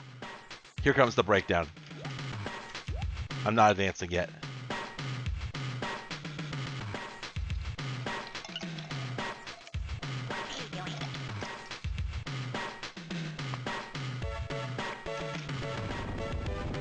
God, what a bop!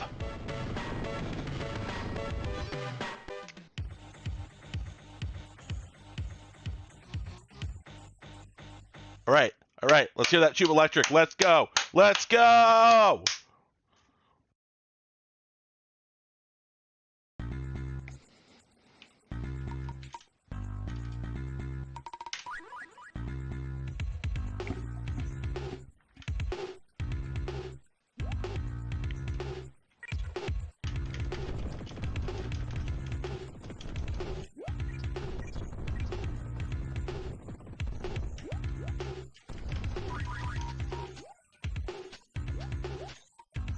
Get ready for those rancid industrial jams. But like in the literal sense.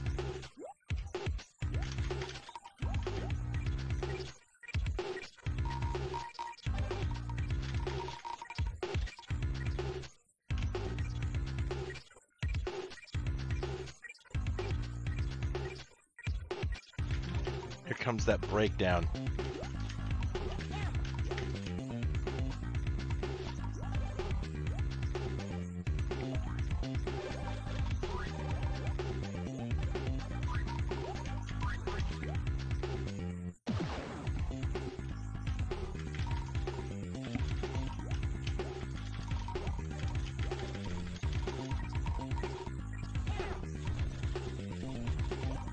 This is literally a game where the developers noticed that the music in Sonic was half the reason people liked it and decided they could make a whole game out of that. And they weren't wrong.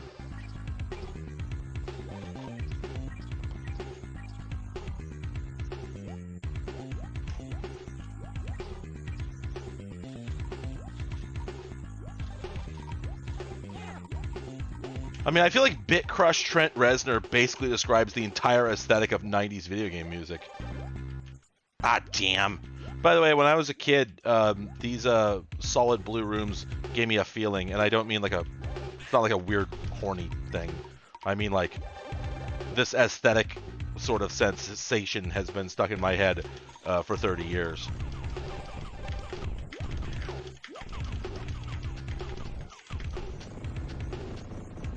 Oh, I'm sorry. No, this game sucks in several ways. Yeah, right? That drop! But yeah, this is not General MIDI. Sorry, this is a mod file. Most definitely. But yeah, mod files made it into a bunch of PC games, just not under that name. Unreal Tournament, for Christ's sake. All mod files. Scream Tracker, technically, but...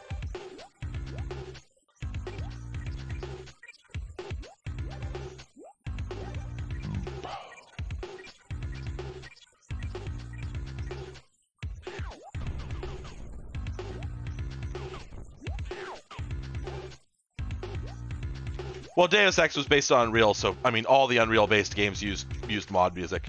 But I take your meaning. Dirtle.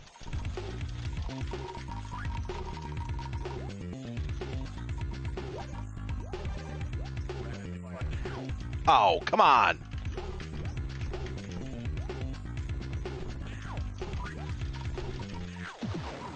That's called damage boosting, folks.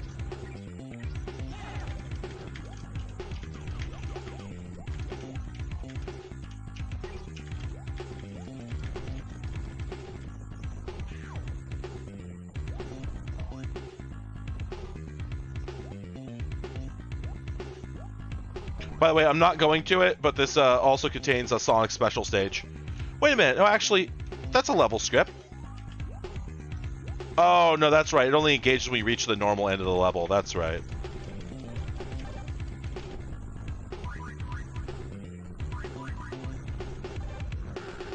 Oh, here it comes.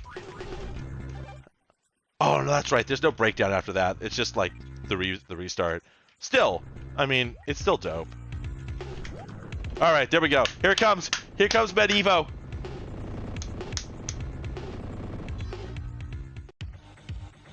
Oh, is this game using S3M? That would make sense.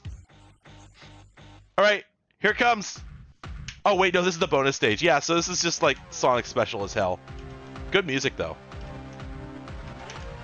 It sounds like the intro for a British racing show, which I guess is the point. How did Cliffy B have such a European like energy, right? Like, did the guy have a? Did he live? Were his parents in the military? Did he live overseas? Like, where's all the British influence come from? Because there's like definite demo scene crap in here.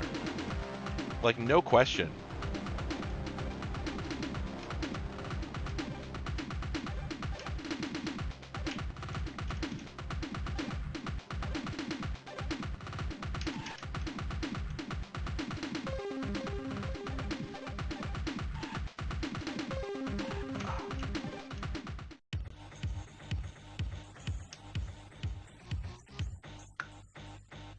All right, here it comes. Here it comes. Here it comes.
Yeah, they perfectly sussed out what got people hype about Sonic.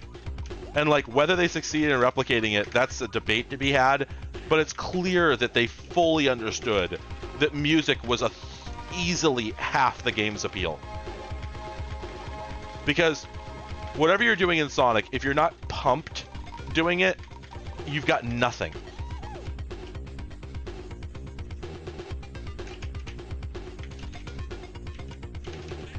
Ow.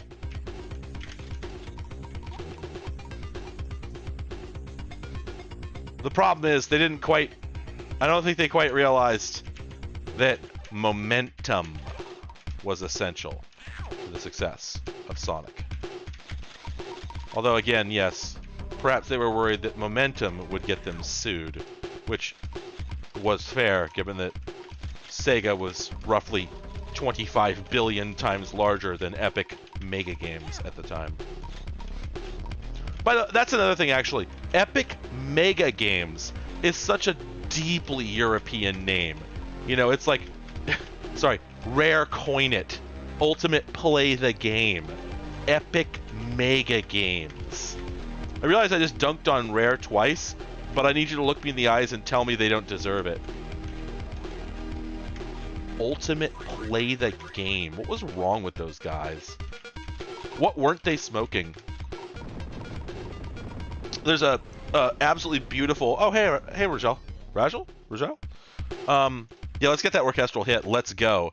There's this absolutely wonderful post that somebody sent me the other day that's just like looking at picture of Microsoft Excel. Wow, whoever made this was definitely not smoking enough weed.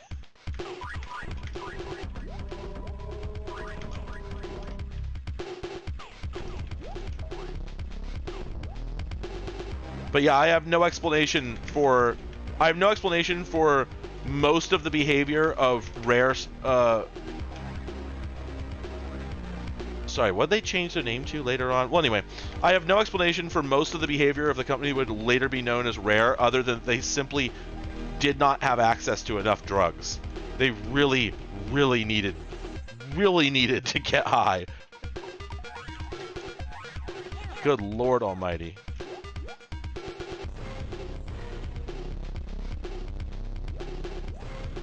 Yeah, I mean, they're like... the thing is that everyone agrees that LJN sucks. But everyone's like, oh, Rare is great. And I'm like, you know, the majority of their games were, you know, the majority of their games were atrocious. And, like, no one would even argue with that. You know, Wizards and Warriors is a bad game. It's frustrating. It's unsatisfying. It's stupefyingly difficult. The mechanics don't feel good. Everyone knows this. Everyone who's played it knows this. It's no secret. You know, go watch Arino play it. You know, he's not having a good time. I would like, you know what I would like to do? I would like, oh man, this is a project. I want to develop a game rating system for retro games that's based off of instrumenting Game Center CX playthroughs. Because I think that Arino represents basically sort of a dowsing rod, a sort of fully neutral element that we can put in we can put him and the video game in alcohol and see which one floats higher. I guess I already have a save on this level. You know what though? This one's probably better though.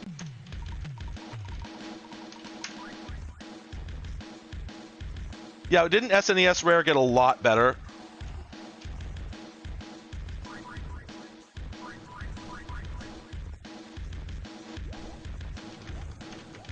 Oh yeah, and I think you can just... Yeah, you can just stay over here. This is the boss.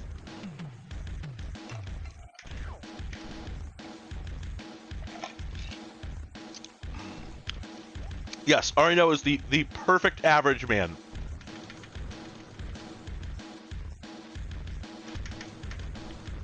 He is the everyman.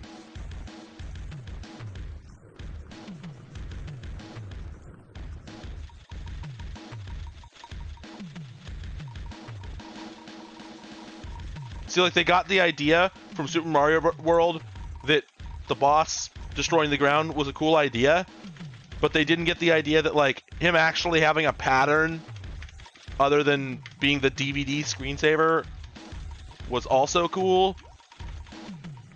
I believe I won. There we go.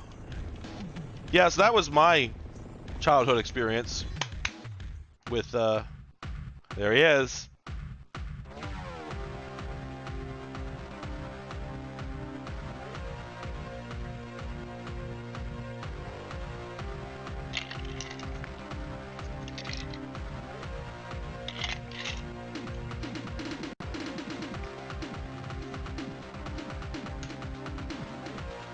Be careful, Wob Van Dam. You just reinvented I Want to Be the Guy. Damn, she wants to bang that turtle. That's right, Robert A. Allen. So yeah, about that. I gotta go rip one. I'll be right back.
Super Mario Kart.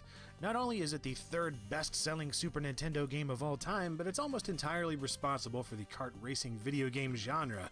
It was also a great showcase for the system's Mode 7 graphics mode, which allowed for impressive 3D environments for a console of the time.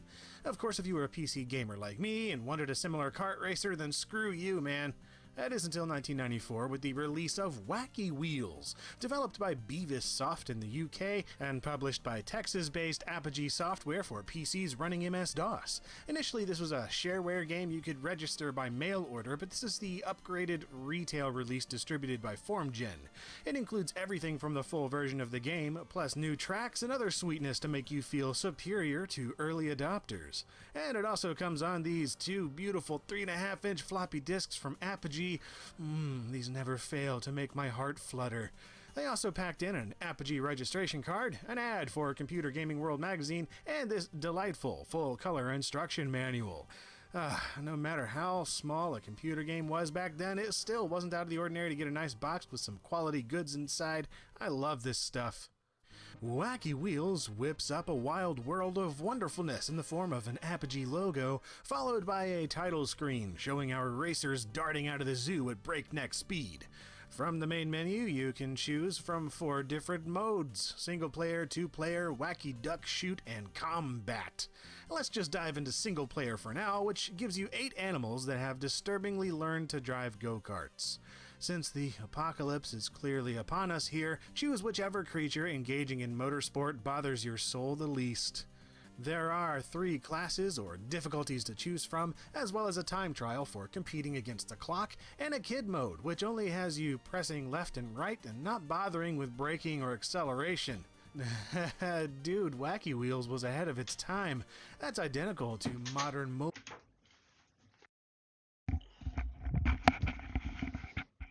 It's super cool how I'm gonna get like some sort of weird copy. Actually, no, Clint's cool.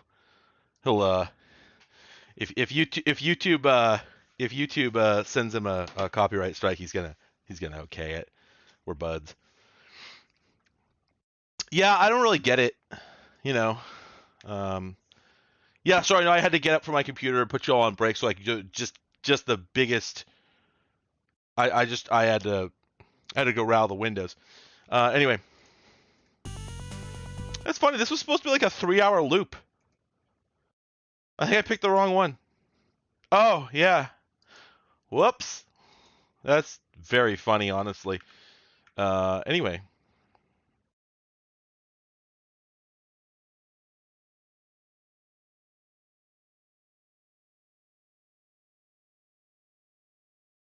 Oh,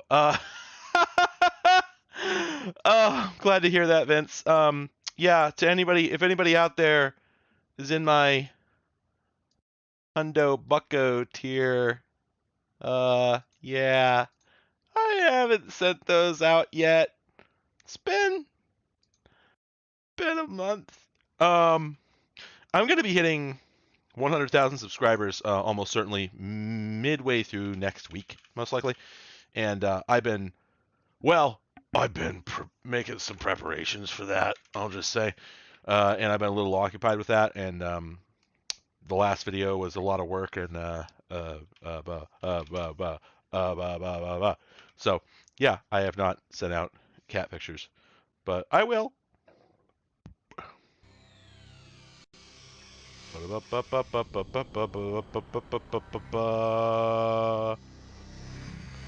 Oh, it's Papyrus again. Thank you. I don't know if I don't know if anyone deserves. I'm not sure if anyone alive deserves 100,000 followers. I don't. You know what? I'm gonna skip that because I don't know if that's licensed music. Oh, nice. We're looking at the wrong window. Nice. There we go. That's extremely funny. That's very, very funny.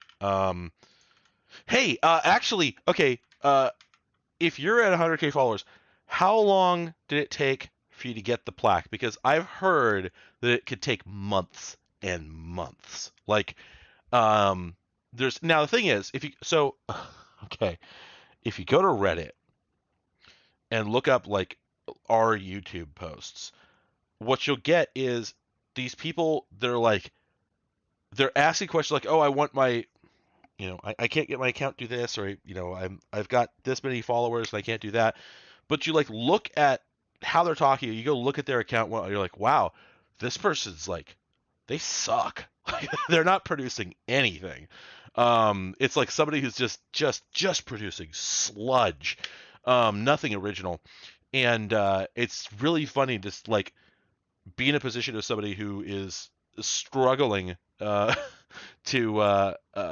putting like all my effort in my life into this. Like I'm a workaholic for this project, and um, I'm just working all the time on uh, trying to make this work and trying to figure out how to be creative and come up with new ideas.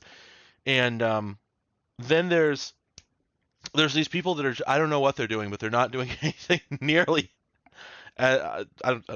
nearly as creative. They're not putting nearly as much effort into it. They're just, here's a super cut of Star Trek episodes or something, and they're, I'm at 150,000 subscribers and I haven't gotten my plaque yet. It's like, what? You don't make videos. Where are you gonna put it? No one's gonna see it.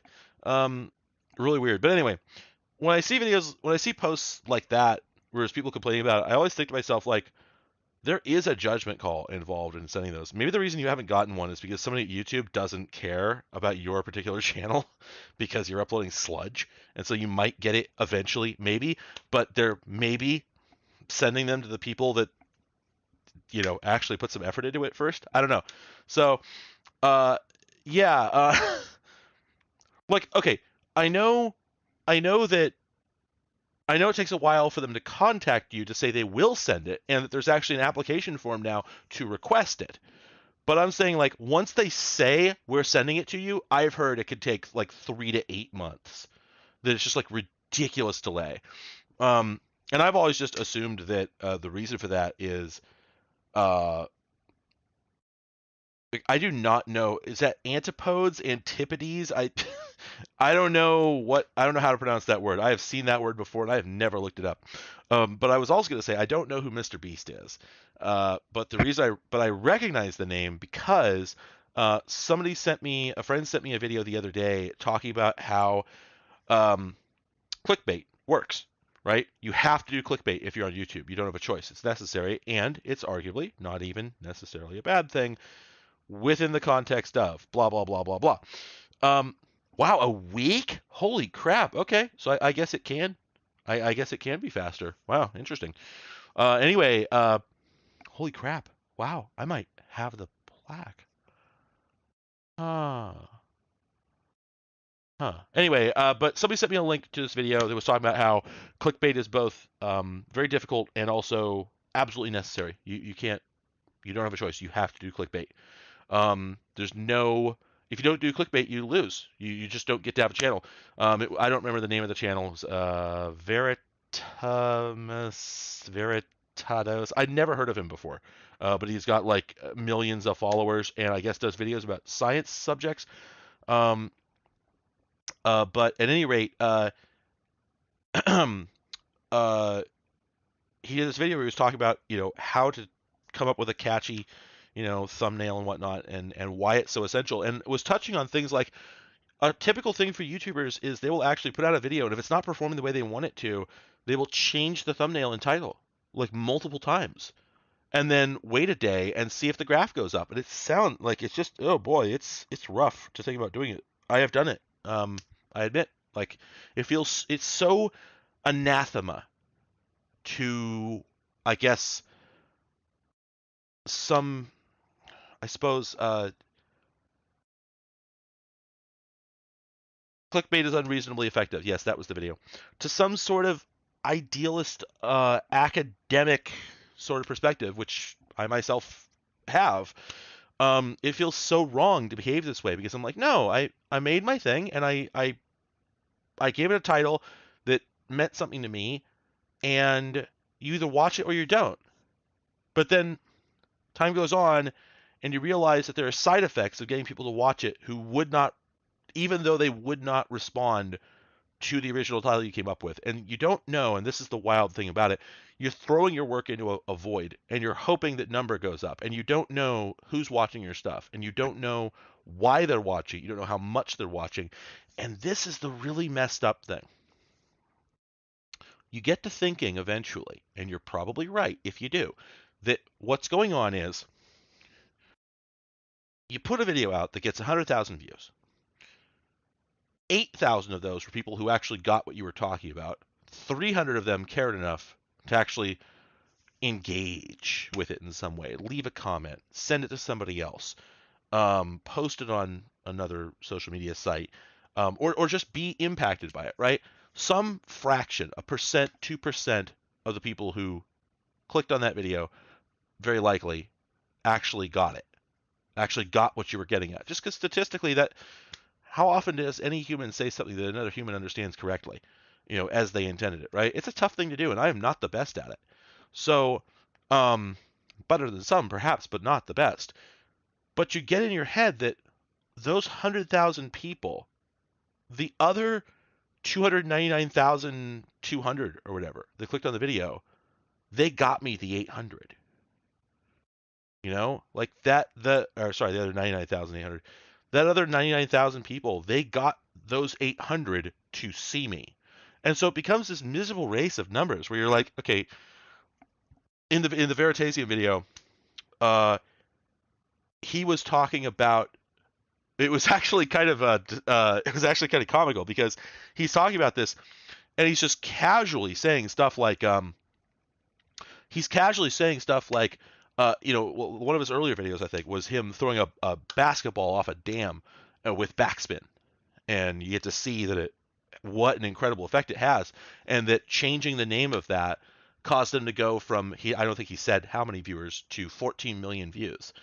And what was shocking to me, not shocking, what was something alienating, unreal, or is the word, what was weird to me was that this guy was casually talking about, you get 1 million views on the video and you're thinking, what did I do wrong? And I'm like, I wouldn't be thinking that, right? He's talking about, well, obviously you've got to get your video up to 14 million views if you're going to achieve your goal. And I'm sitting here going, you do? Do ya, newbie? Because I've never seen numbers like that, right? But then I could turn to people, friends even, or people who are in my Discord, who are looking at 5,000 views and going, damn, just doing numbers.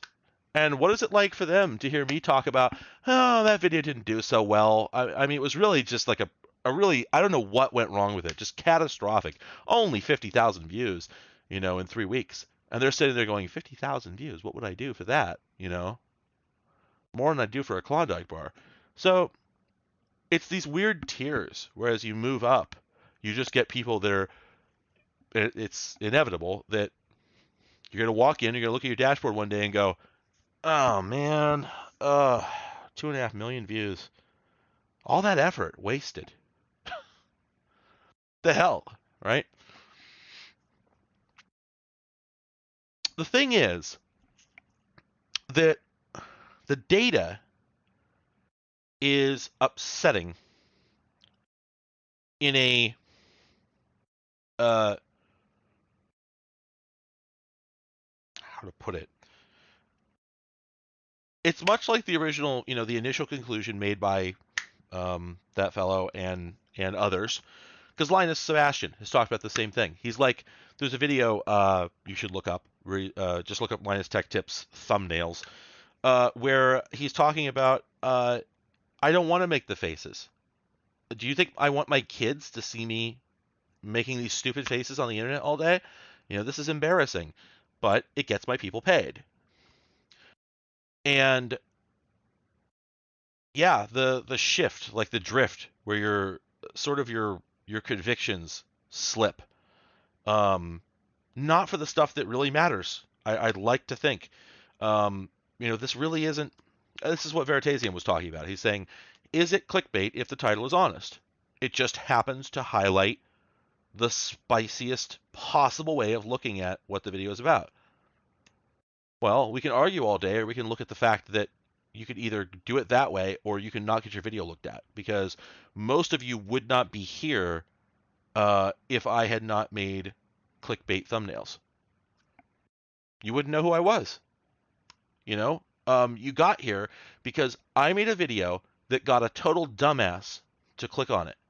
I made a thumbnail for a video where some guy clicked on it, went, "This is stupid," and closed it. But because that guy clicked on it, it popped into your feed and you saw it, and now you're here. And you know, obviously, if you've been here this long, if you've been here for this whole stream, then you must be more or less on my wavelength, right? So there's 20 people here. Obviously, it's the middle of the night, more than the middle of the night in some places. Hi, acrylic. But there's 20 people here, and on a good day, my streams get 34, 50, right? But they used to get 5. And so it's just these diminishing margins, diminishing.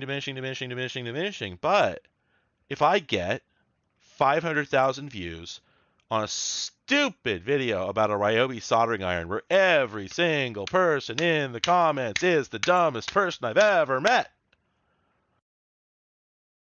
number go up.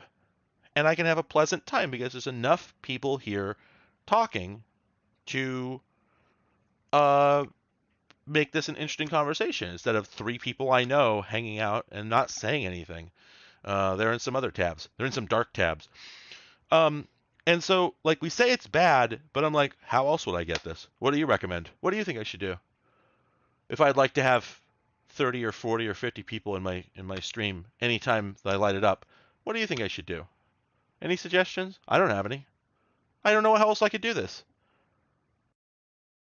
So, no. My point is that the extremely stupid people who commented on the Ryobi video are responsible for putting my other videos in front of you. The algorithm means that the worst people in the world are responsible for getting me access to far more interesting and more intelligent people. And so I'm forced to go like, look, I've made some connections and met some people through doing this that I could not do any other way. I have to take the bad with the good here. And it means I have to lean into these things that suck. I'm staring right at Kellogg's cornflakes this whole time. NASCAR cornflakes racing 2. I'm sorry, that was my father. I'm just NASCAR. Anyway, but I have hit, well, I am about to hit 100,000 subscribers, and most likely mid next week, I'm guessing, because I have statistics. I have the numbers, and the numbers say I make about 100 subscribers a day, average, and then when I post a video, it goes up.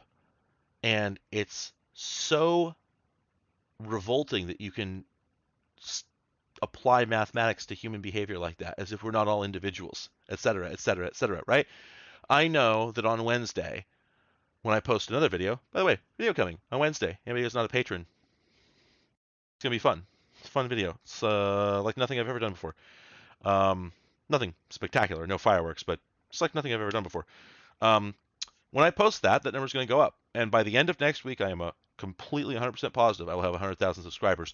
So positive that I've planned an event around it. I've scheduled it for the 30th because I am so certain that I'll have that many subscribers by then.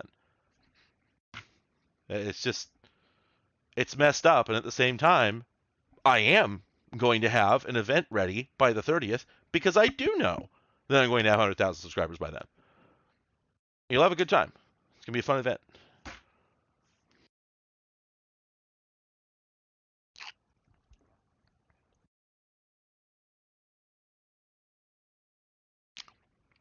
Add a node. The thing is, yeah, to Graham's point, I don't get the feeling of, oh, let's see what the dumbasses are going to do with this one. When I post a video, what I genuinely expect is an outpouring of thanks and appreciation and people saying, I'm so glad you showed me this, and this is the... I've gotten used to the idea that every time I post a video, 2 to 3 people in the first day are going to say, I was having such a terrible day, and this and then I saw that there was this video and it just made everything better. Almost everyone who comments on my videos is nice. Some of them nicer than they have any right to be. Like some of them nice when I don't deserve it. Just incredibly pleasant most of the time. And the only times I really get dumbasses are if I in some way touch on something that chuds don't like. And or I make what people consider a mistake. Shockingly, I get less bullshit. I get less miserable, I should just delete my account, this isn't worth it grade bullshit when I don't make a mistake, but I piss off a bunch of dumbasses who think I made a mistake than I do when I actually make a mistake. Because when I actually make a mistake, a bunch of people, a bunch of buzzkills and killjoys and other etc. Show up and are just like correct me in the most unpleasant way possible for no reason, usually with no sense of humor or context or anything. But it's only when I make. I've been thinking of deleting that Ryobi video for 6 months almost, and at first it was due to all the shitheads like commenting and saying things that were objectively false. Things like, "There's no soldering iron cable in the world that can take the temperature of the tip." And I'm like, you've never owned a good soldering iron, have you? Because both the Heiko FX888D, that's like $95 that everyone and their mother has, every single maker in the world has one. That iron can't melt its own insulation. It will take 900 plus degrees. And the Weller station I have will do the same thing. So like, no, dude, you're talking out your ass. I've got the evidence. That was during the whole shorts fiasco, and I got this close to posting a short where I'm like, see, it won't melt it. But then I didn't, because I got like 1 million views on each one of those shorts, and every single comment was Florida man. It was a flood. It was somehow dogs had learned to type and were on my YouTube. It was incredible. Every single comment, people were having flame wars in the comments to my shorts. It was breathtaking. Flame wars, like 1998 style flame wars. I won't even repeat what they were saying, not remotely. None of it was fit for consumption. I'm surprised it got past the content filters. Like, it was brutal. People were being like, it was like, dude, you should go sleep in traffic grade flame wars over like not liking a screwdriver. It was, whoa. So yeah, I bailed out of that right quick, but I couldn't delete the Ryobi video because it wasn't quite that level of like overheard conversation at the mall grade dipshittery. So I left the Ryobi one up because I'm just like, I'm getting so many views on this, and there's a decent number of positive comments. I just can't. I can't. Plus, I figured the shorts, they're not monetizable. You can't even monetize them, right? And as much as I hate ads, like, look, we all know the score, but those aren't even getting me anything. I don't know what those were getting me. It's just, whew. Oh my god. It just, oh boy. Anyway. There's no better term for it other than flame wars. That's what they were having. They were flame wars. Yeah, you can't monetize shorts unless they fixed it in the last 4 or 5 months. Yeah, they're worthless. They don't make you any money. At best, as far as I can tell, they might drive up your algorithmic performance, or they might drive up like subscriptions, and indirectly get you the attention you actually want. But yeah, shorts in themselves, they don't make number go up. It's incredible. So at any rate, yeah, the shorts don't have ads. YouTube has never figured out how to put ads on them. They just like rapid fire one. And the thing is, it makes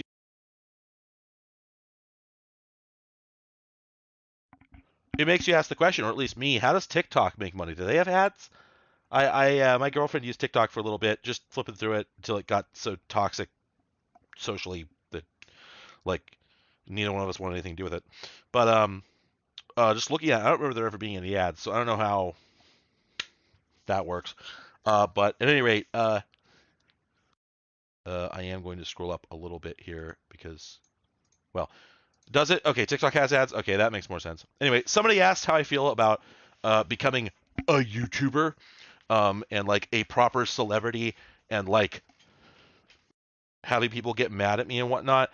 I don't really think it's likely to happen, simply because, um, no, I won't get into that. I just don't think it's likely to happen. I don't think I need to worry about it.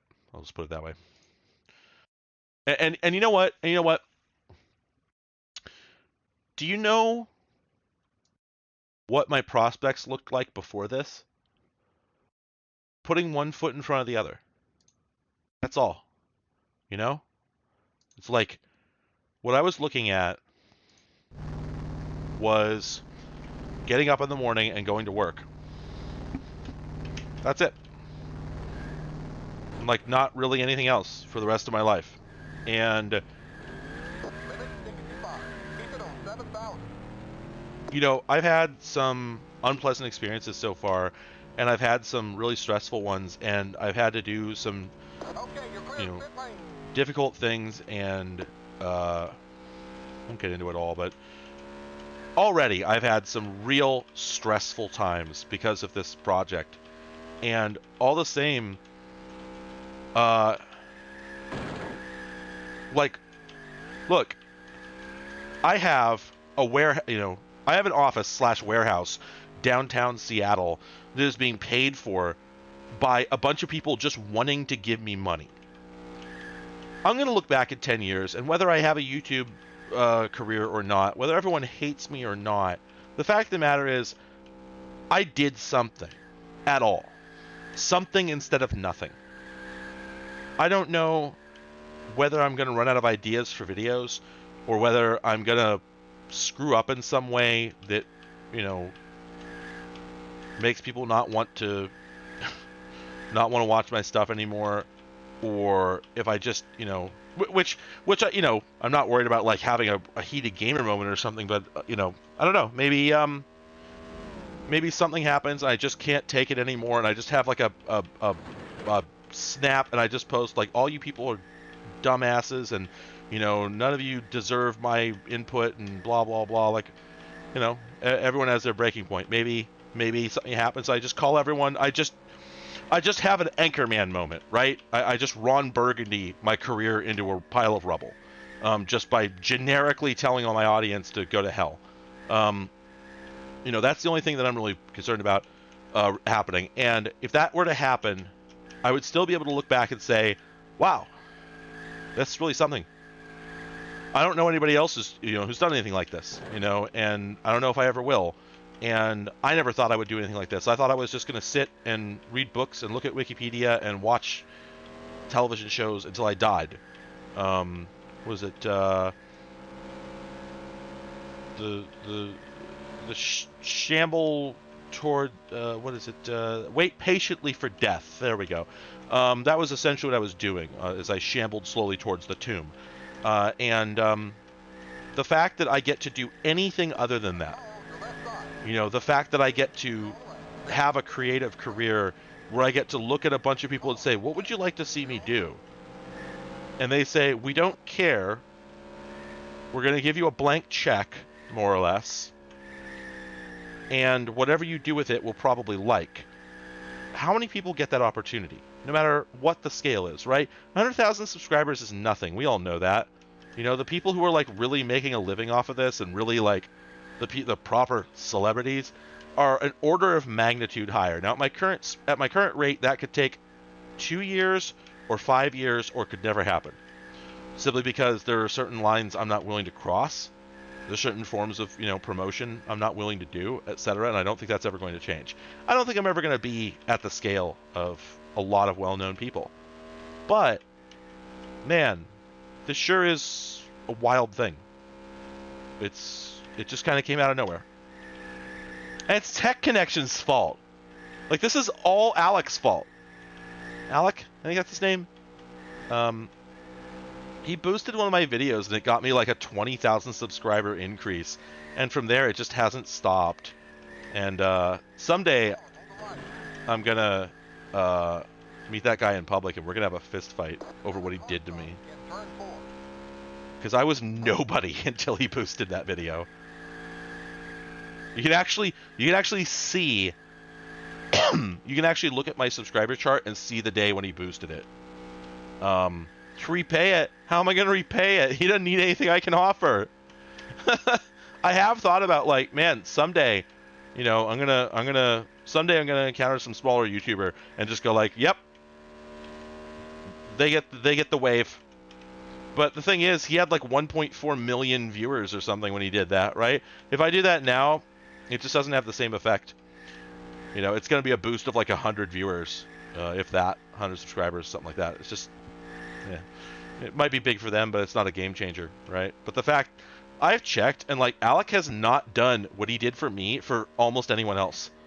Like, I checked back like 6 months, 8 months, a year later, he hadn't done, reposted anybody else's video. So I always wonder, like, did he regret it? Or was I just that good? I don't know.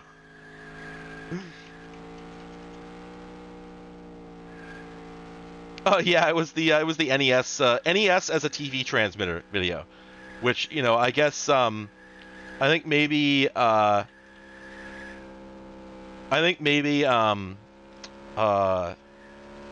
was joking about any ill feelings there, obviously, but what was I gonna say?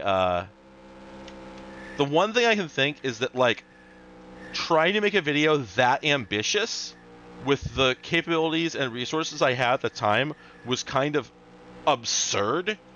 And it's actually one of the most remarkable things to me, you know, that I've learned going through this is, like, if you ever, I don't know, you know, maybe not everybody here has had this experience, but the experience of, like, going, you know, when you're like 15 or 16 or whatever, going like, oh, I'm very mature for my age. You know, I'm not like the other 16-year-olds. And then like 10 years later, if not even that long, honestly, you're like, oh my God, a 16-year-old. Maybe they'll find somebody else to talk to. And then a few more years go by and you're like, a 20-year-old. And then a few more years go by and you're like, 25-year-olds. And at this point, I'm just like, if you're not at least 27... it's not, yeah, it's not literally like I'm, you know, age gatekeeping like that, but it just, it's kind of shocking, going through life and finding out, looking back, if you're lucky enough, if you will, to have logs of yourself talking from 5 years, 10 years, 15 years earlier, looking at every single thing you're saying and just like face palming, just going like, oh my God. Really? I said that? You know, there's just some mortifying things that you know, everybody can look back on themselves saying. But the remarkable thing is how year after year after year you keep doing it. You keep being, quote unquote, a dumbass kid. It never seems to end. It doesn't matter how old you get. And so I'm looking back on stuff that I did in the early days of my YouTube channel, and I'm like, wait a minute, I didn't even like... there was garbage in the shot, and like, I feel like I did that shot last week. I feel like I did the video about like the hard drive switchers like maybe 6 months ago. It was like 4 or 5 years, but the thing is, I was like 30 at the time. Or 28 or whatever, and I'm like, wait a minute, I had had so many life experiences. And I had had so many... Oh, I'm sorry, you're right. It was the Tiny Unlikely CRT video. The NES one was how I think I started, you know, getting any subscribers at all. But you're right, it was the Tiny Unlikely CRT. But the basic principles apply, which are, I was shooting in a room where you were literally looking at garbage. Like a bare cement wall and a view out a window that I couldn't cover and some garbage. You know, so the ambition of trying to achieve that... in that environment, you know, the scale of coverage I was trying to do was just remarkable. I can't believe I did it. I still can't believe I actually did it. Complete with like the CG shot and everything. Like nowadays, I would be screaming if there was like a trash can, a closed, clean trash can visible in the corner of a shot. I'd be like, no, we gotta go back and reshoot. No one's gonna watch this. Like, this is ruined.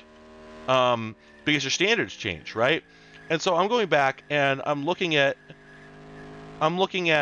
you know, videos I did just like 3 or 4 years ago that feel, I mean, because of COVID, it kind of screwed everything up, right? Our sense of time is just utterly ruined. But I'm going back and looking at videos I did just a couple years ago that, like I said, I feel like I just did them a few months ago. And the time compression is just incredible of this whole thing. And I'm just going like, wait a minute, dude, you didn't like hang up a bed sheet to cover that background up or anything like that? Well, the thing is, I know that I tried that. I hung up a bed sheet. No, that's not true. That's what's actually, it was actually really upsetting for me. I bought a white backdrop from like a photography supply house and a backdrop pole, and I put it up and hung it up, and I got this new scene set up that had like all that stuff was hidden. So it was just me against a white backdrop, and I had like proper studio lights finally and whatnot. And I took a screenshot of it and posted it. I think I don't remember where, but I posted it in some chat I was in at the time, and somebody just went, haha, man, you hung up a bed sheet, wow. And I'm like, wow, no one can tell how much effort I put into this. What a waste of time. And it turned out that you know, in time I found out that you can get away with having garbage in your background much easier than you can get away with a half-ass job of making a proper set. And so it's sort of like if the background of your video is like a beat up, dirty piece of drywall in your house, just like a hallway that's got like handprints on it, that's one thing. Now, paint that wall, but use like a really glossy paint, and that's gonna look worse. Like, trying and failing to make something that looks professional looks worse than not doing anything at all. And that's sort of this, like, the theme of this whole thing for me. It's like finding out that, like, okay, as my standards improve, as my standards, like, you know, escalate, I guess, it becomes harder and harder to do new things that I'm satisfied with compared to how it was. I mean, if you go look at my old videos, I shot them at all these different angles and all these different, like, places and rooms. And at the time, I knew it was messy, but I knew that 30 people were going to watch it, 50 people, 100 people. So at the time, I was just interested in the content. I was just interested in the information. And then as time went on, I realized that people were watching it for the visuals, the aesthetics as well. Once I realized that, like, there were enough eyes on it that an improvement in visuals would be noticed, all of a sudden I thought, well, okay, how do we get a cleaner wall? And if you were on my Patreon at the time, you can go back and, if you sign up now, you can go back and see it. I turned my entire room around. I have a video, a time-lapse video. How long is this race? This race is supposed to be 10% as long as the real thing. This is like my 50th lap. How long is this goddamn race? If you go back and watch this old Patreon video, I say old. I have no idea how long ago it was. Was it a year? Was it 2 years? I have no idea. When after I made like I think the can hard drives breathe normal air video, I think it was, I decided, like, well, I need a clean wall. And prior to that, my office was configured for maximum, like, usability.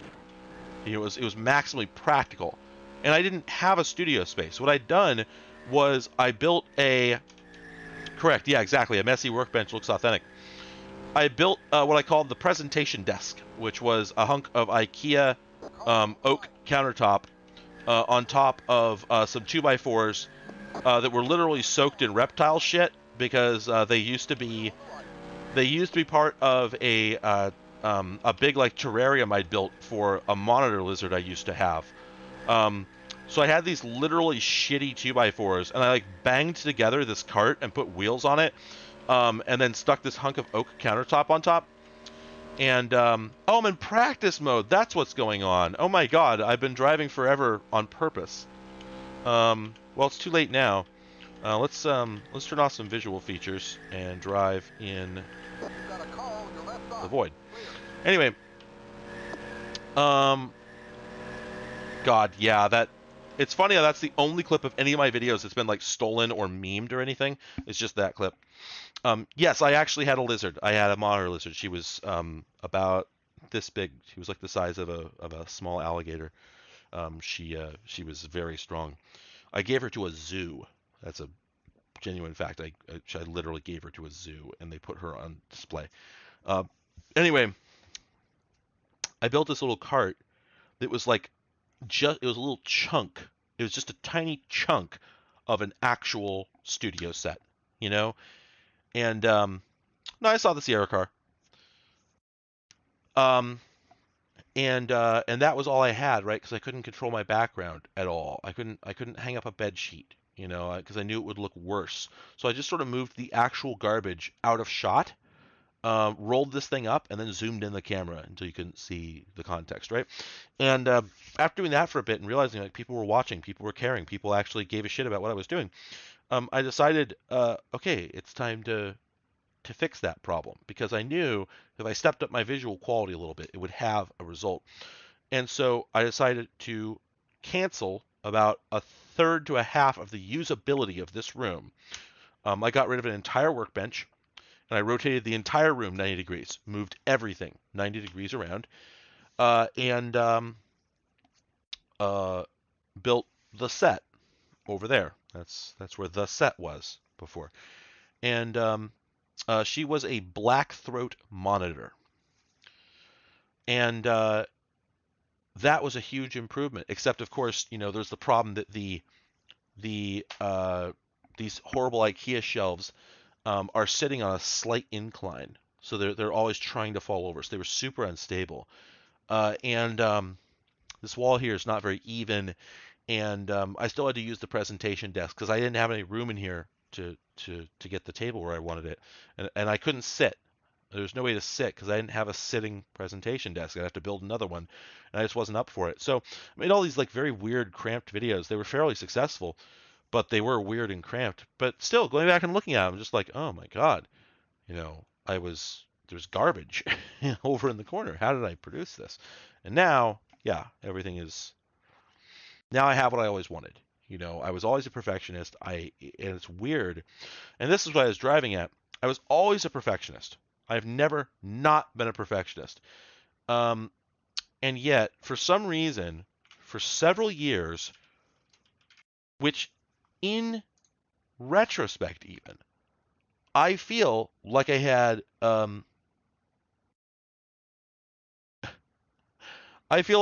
felt then, and I still feel now, like I had good taste. There's a quote from Ira Glass, who I think people don't like. I don't know anything about him, but I think people don't like him. I don't know anything about him, so I don't know whether I should or shouldn't like him. But the quote is that the problem with getting into a new skill or hobby is that when you start out, you're no good at it, but you have killer taste. The thing that got you in to the interest, whether it's music or art, performance, uh, anything, you got into it because you were enjoying other things and you thought, I could make this my way.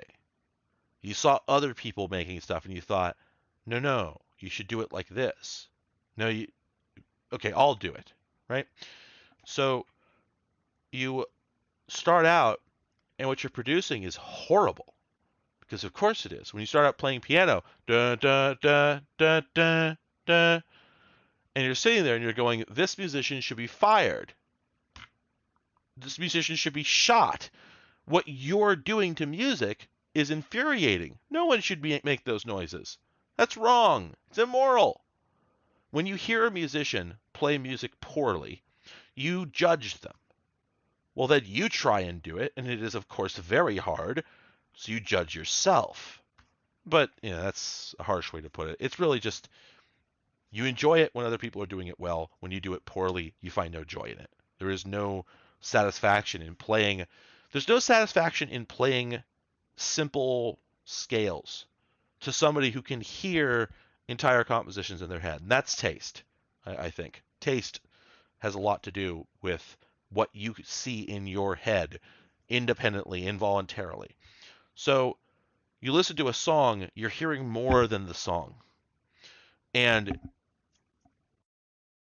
so this is true with everything. And yeah, yeah, I'm sorry, but I don't know who it is who isn't good at something but enjoys it. Some person who's an alien to me. Nothing like me. I've never met anybody like that. I've never met anybody who can enjoy doing something poorly. And the problem is that poorly, well, it's a subjective. No, no, not at the bottom end. You know what I'm talking about. Somebody who can't play music, objectively can't play music. So when you start out, you objectively can't. And the things you make aren't music, and you know it. It hurts so bad that if you're unlucky, you can't continue, and you never learn music. And if you're lucky, you hate it, but you're able to push through. If you're very lucky, maybe you don't hate it. But I think that's rare as hen's teeth.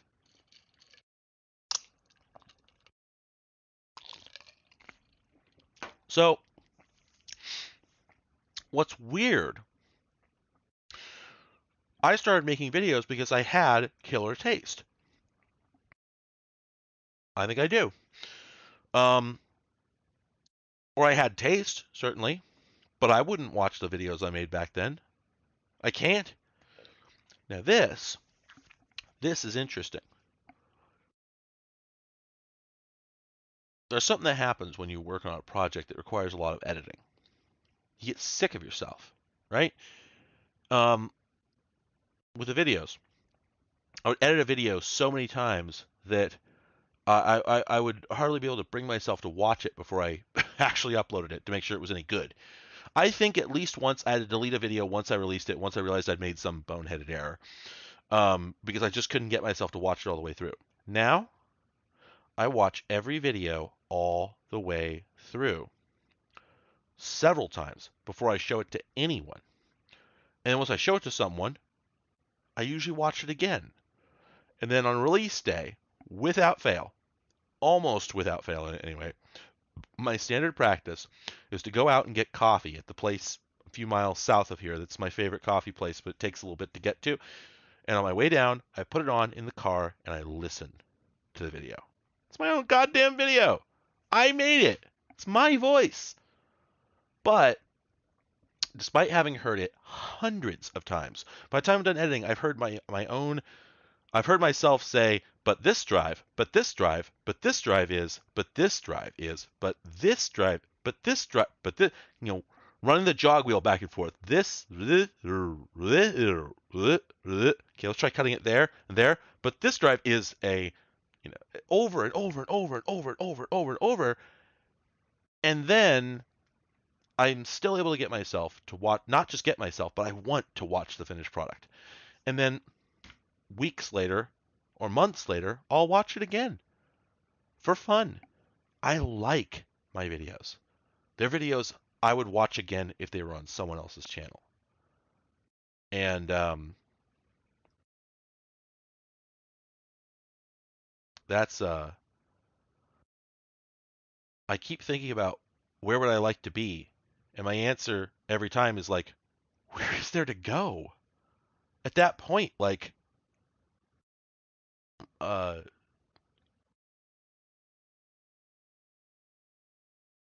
do you do next? I've reached a point where like, yeah, I can see things to improve, and no, like I definitely like I watch videos and I go like, this is great. I think this is great. It's still not really what I imagined. I feel like I missed the whole point. But the difference is that I don't watch it and go, obviously I should have done blah. Now, if I don't like it or if it's not quite what I wanted, I can't figure out why. and I can't figure out what I wish I would have done. And if I saw it on somebody else's channel, I might get irritated at it. It's a terrible way to cover this topic. But I wouldn't know what to say. I wouldn't know what to tell them to do, So it's such a wild change to both know that I used to, I used to have what appeared to be no taste, despite the fact that I knew I did. Hey, real quick, IBM?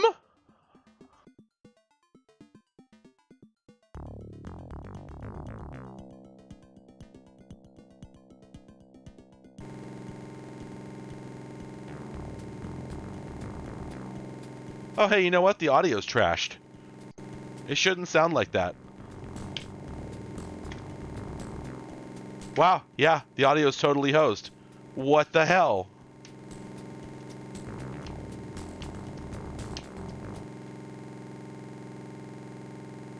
It wasn't doing this last night. I swam to John. I'm serious. It wasn't doing this. Is there a setup program here? I don't think so. Set sound. Doesn't this like shit the bed? Well, that worked. Oh my god. Oh, that's right.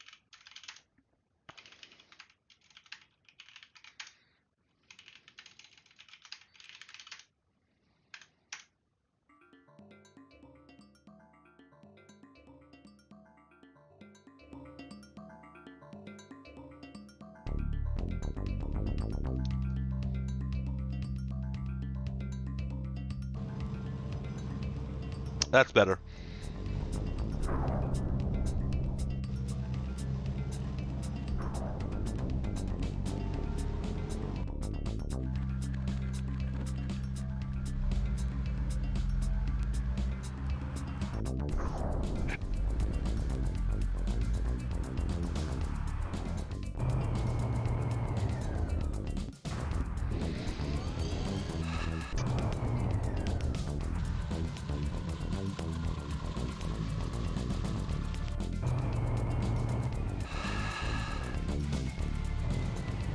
Yeah, this is a bop.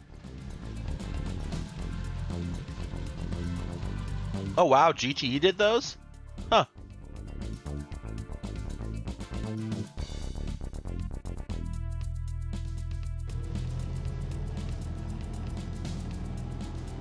Alright, good night, pair.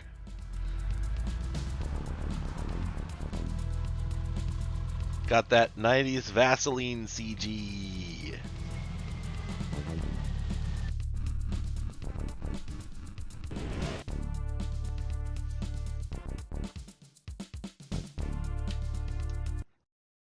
Yep, this one has the same problem with the joystick. But you know, oops. Start game. Play. Oh right, yeah, so this is like a hover tank kind of title. I glanced this a little bit. Time to barrel 6 seconds. Yo, how about that brass sound?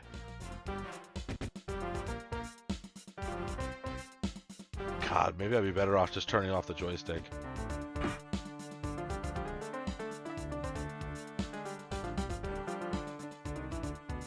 Oh, huh. I have jump jets. Really? Yeah, I do. Also, I've got multiple weapons. Can I select those somehow? Well, no way that I can determine.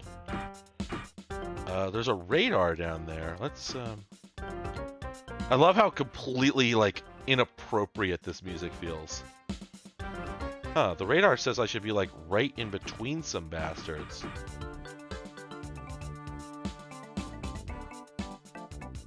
Of course, it's really hard to see anything thanks to the... Oh, okay. Hover cars.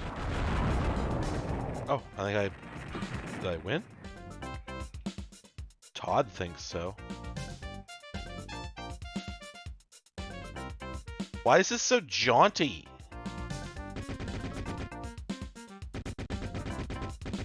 There's no need for this to be so jaunty.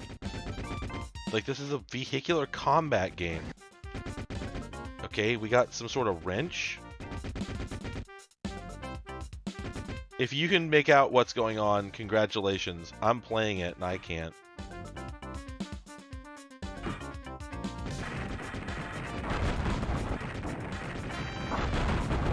Wow, the enemies are dying really easily. I thought they were going to be like, you know, player level threats, but no.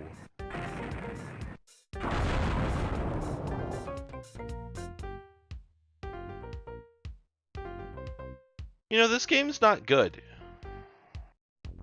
Rapid Assault, don't put this one on your Christmas list. That's my advice. Thank you for reading PC Accelerator, a magazine for people with weird opinions about women. PC Accelerator was very much for the naked babe on the front style that was popular for a moment in about 97 to 99, which I think is how long their magazine ran. Okay, yeah, I can't do this anymore. Good lord. Yeah, I didn't know that Roundabout came out in 1994. That's a joke for anybody who doesn't know about Roundabout. It was a wonderful game.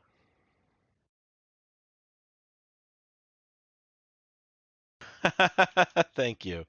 Yeah, that was one of my worst performing videos ever. It is a deliberate pastiche of Tim Rogers, who is much better than me in several ways. And yeah,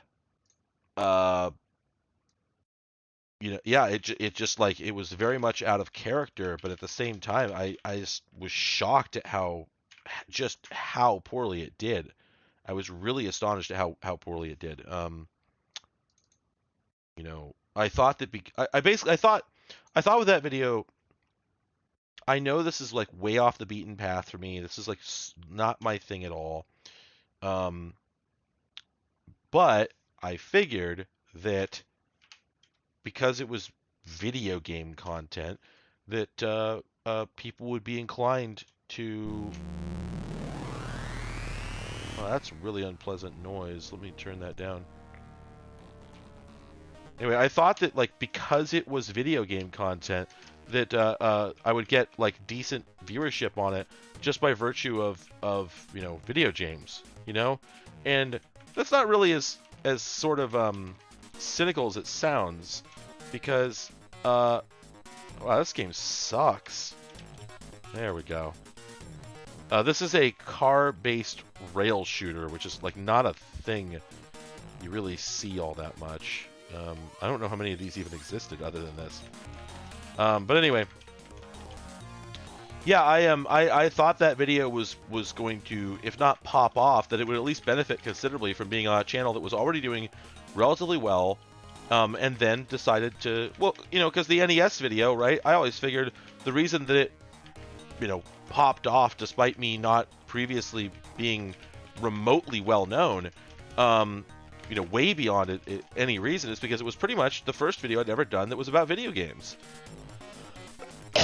So I thought that I could get away with doing a video game video, despite it being very out of character for me. And, it did terrible. It just did awful. And again, it's that joke, right? It's that joke of, oh, it only got 50,000 views, right? And there's people out there like, 50,000, I'd kill for that.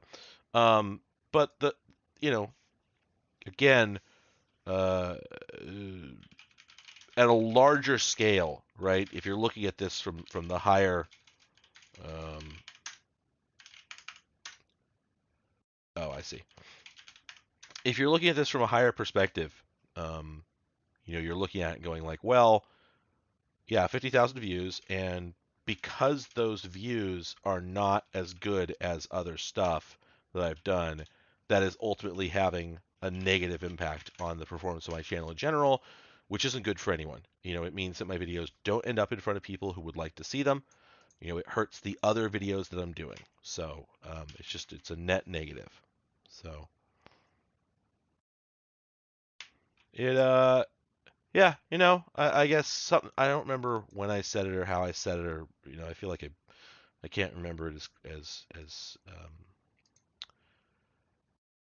I had a pretty good line. Sometimes you just have a pretty good line. You're like, hey, not bad, dude. You had a good line there. It's like the George Costanza comeback kind of thing, where you're like, I should have said that, right? I had a line I was fairly proud of at some point, and I can't remember the details of, and it was basically, you know, not the deepest thing, but the moment you decide to post a video on YouTube for some reason other than to send a link to somebody, you have decided to play the game. And you can try and hold yourself away from its influences. You can try and I'm not going to be one of those YouTubers. Yeah, you will. You don't have any say in the matter, because you've already decided that you're going to play the game by virtue of uh, doing it. By the time you're um, by the time you're hoping that the algorithm, if you put a video up and you expect views other than from links you send personally to friends, then you have asked to play the game. You've consented. And at that point, where's the limit? Just keep going. Any at that point, any limits you place are just arbitrary, and you're just trying to convince yourself of something.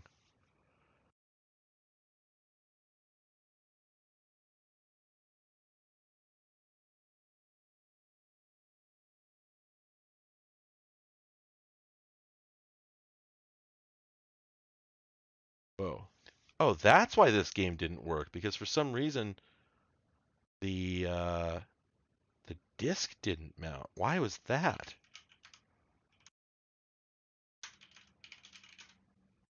Psych. Oh. Oh, okay. I couldn't get this game to work last night, and I thought it was because of a problem with the game. Turns out it's actually because of a problem with a typo I made. So, all right. So I've not seen this game before. Assuming it runs, let's see what it does. Sport. Oh boy, an accolade title. Ooh-wee. Yeah, yeah. So again, yeah, the whole 500,000 views. Um, yeah, I think I've gotten that many on several videos recently and been like, oh, that's all. Um, so there we go. Let's see if that works. Well, that's not how that's supposed to sound. I'm sure of it. Anyway, my very good friend Vicky, my very good friend Vicky, um, who writes about cars, um, several months ago. I'm not going to be live for much longer. I got to go to bed soon. Um, Several months ago, I invited Vicky to be on one of my streams just to bullshit around. And I just remember that at some point during the stream, I think she messaged me and was like, oh my God, 98 people are watching me. Oh my God. And I'm like, yeah, that's what happens. And she just like couldn't get over it. And afterwards, like when I told her that it was like a 250 viewer peak, I think, she was just beside herself. She couldn't believe it. And I was like, yeah, that's what happens on big streams. Uh, and fast forward, and about a month or two ago, I can't remember now, she did her own stream where she wanted to raise money to help trans kids in Texas. And so she's like hitting me up and be like, hey, do you have any advice on the little promotional graphic I'm making? And I'm like, I gave her some tips. I'm like, you should do this and that and the other thing. And it's got like a limit for the amount of fundraising that she wants to do of $1,000. And I'm like thinking to myself, that's not reasonable. Uh, and she's got like I think it said she was going to play like Need for Speed Underground until she either made $1,000 or beat the game. And no, sorry, it was until I get tired or beat the game. That's what it was. And long story short, she raised $40,000. I think she had like I think she had 1,000 people watching concurrent or some ludicrous number like that. The entire cast of Well, There's Your Problem podcast joined her joined a Discord call, got on her stream, and hosted an entire podcast episode out of her stream. There were like celebrity YouTubers showing up in the chat, and it was just completely absurd completely absurd. She hit her $1,000 goal within about 13 minutes of the stream starting, something like that. So when I like joined the stream like 20 minutes later, I was like, put me on Discord. I got on Discord and I was like, so you think you're gonna hit that $1,000 soon? When you think within the hour? And I just kept calling her throughout the stream and just telling her like, just do the same thing like, when do you think that $1,000 is coming up? You think you're gonna hit that soon, or you getting tired? She ended up finishing the entire game, raised $40,000 plus, like more than tripled the entire initial capital of an entire fundraising organization. It was nuts. But the moral of the story is that money changes everything.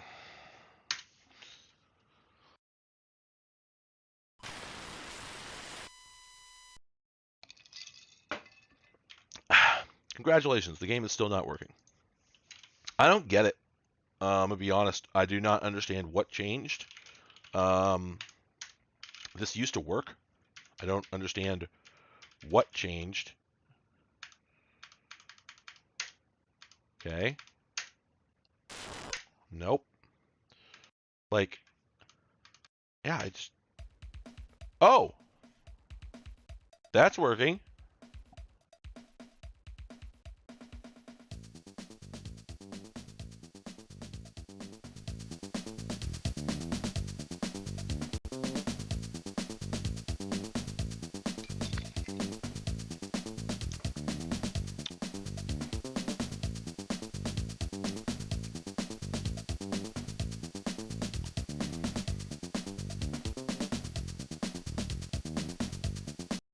By the way, hello, Postal Dog. Yeah, was it wild being in a video with that high visibility? I'll bet it was.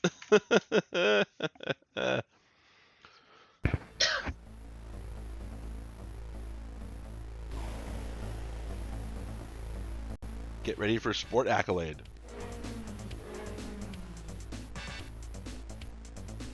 Compro Games.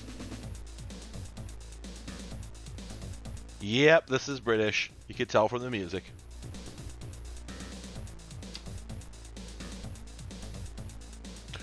Ronnie Yaren.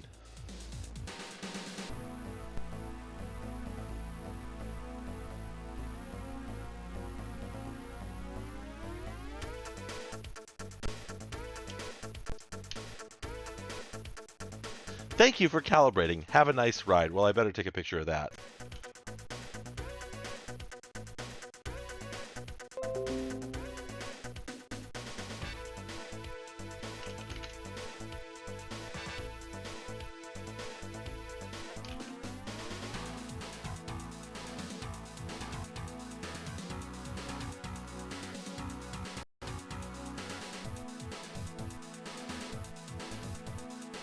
Yeah, that logo was pretty wild.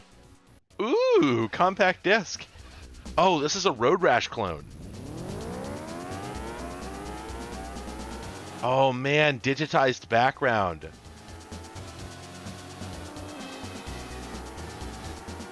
Oh right. So I think this is actually the one where they literally like drove a car down a real road.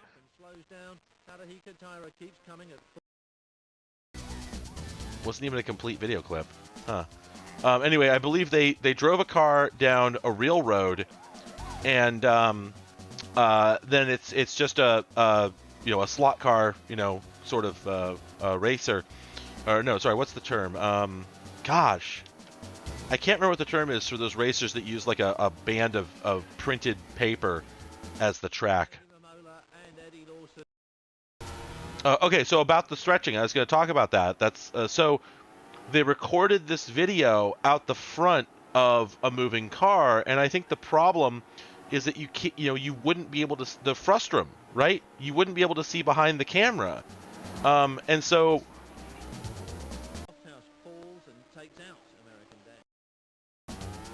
God, wow. I think once you get moving, the fact that you can't see behind the bumper, as it were, would look really weird. But I don't know. Yeah, the fact that it appears at slow speeds, but then turns into this at high speeds. Well, maybe maybe they found that when they just played back the video and played it faster and faster, that the illusion of motion wasn't maintained. There's unintuitive things that happen here when you're playing back a video that you're interacting with. So, I guess I can imagine that why are there like World War II planes flying overhead? I guess I can imagine that that they found that without some sort of effect there, they certainly couldn't do it to the entire screen. Real-time motion blur for the entire display was out of the question at the time, computationally. This would have been targeted at 46s, Pentiums at best. That they had to do something. I don't know. Either way, I don't know. I think it's fascinating that I don't know what format this video is stored in, but it stands out to me that this was an era when one of the most popular forms of video compression was MJPEG, which is an intra-frame, I believe is the term, codec. In other words, modern codecs like MPEG-4, the really high compression codecs that are used for the internet, H.264, H.265, but even I want to say MPEG-1, MPEG-2, and a lot of other stuff are interframe, if I remember my terminology correctly, which means that each frame is built up of basically a keyframe, which is a picture of the entire screen, and then a series of modifications to that frame, alterations. Sort of like Amiga's hold and modify mode writ large, kind of. But MJPEG is an example of an intra-frame codec where each frame is independent. You don't need the preceding ones to generate a full picture. ProRes is another such codec. Now these are less space efficient, but what it does mean is that you can load any frame with exactly, it's n complexity to load a frame. So seeking is a constant speed process, and with given a random access storage medium, you can seek instantaneously, because the fact that you could play back video at 60 or 30 FPS is proof positive on its own that you can also skip to any frame with less than 1/60th of a second of delay.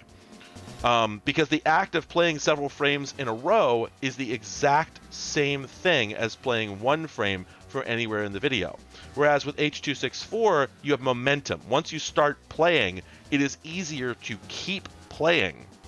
And when you seek to a new location, work has to be done to build up a new picture on the screen before you can start displaying something.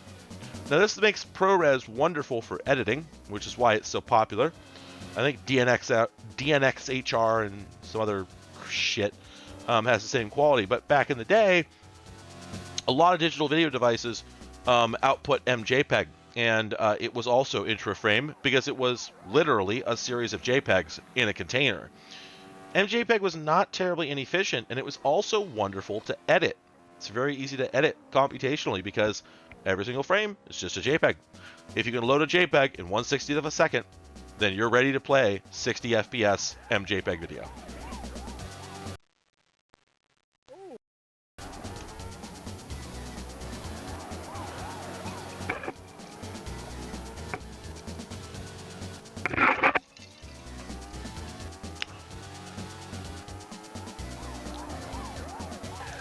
This is, Jesus, I don't even remember what the name of this game is. Anyway, I'm going to tell you that I actually think this game's good. Like, I think that Sega would have put this out in '89.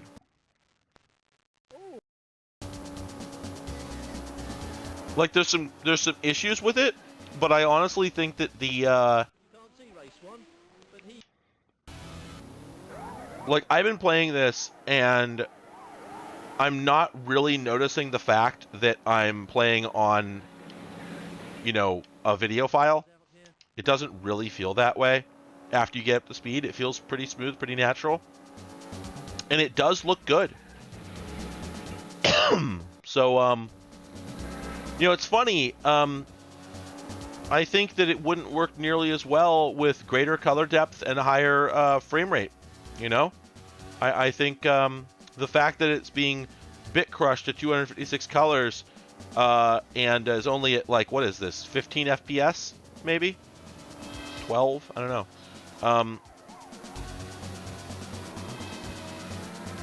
I think that's actually in its favor.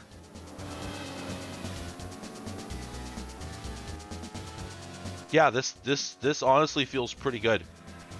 I'm now suddenly wondering if they're subtly moving or tilting the background video to add an extra feeling of motion. What position am I in? Oh, I'm in first place. Oh, okay. Yeah, it certainly felt that way. But yeah, I mean, the proof is in the pudding. I feel compelled to actually finish this race. Like, this feels good. This, I think, might be the first of these games I played tonight that I didn't just say immediately was super janky. Actually, it's really fun, and funny. You know, that it works so well.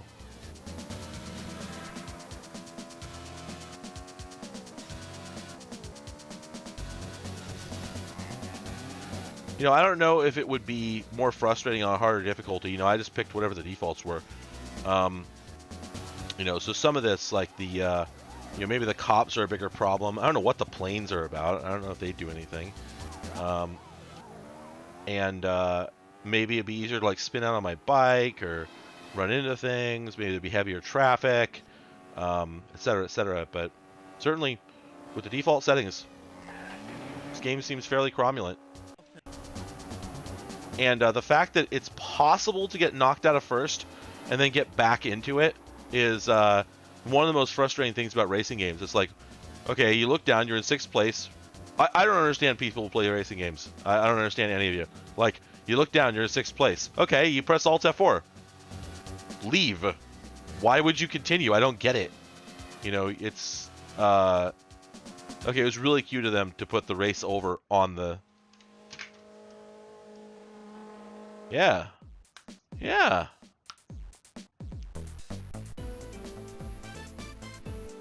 Yeah, if this was like 3D pre-rendered, it wouldn't be good.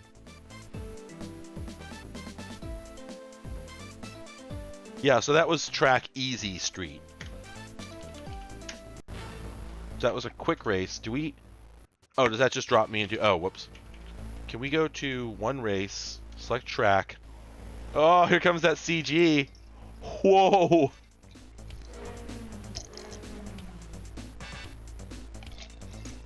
Oh my god.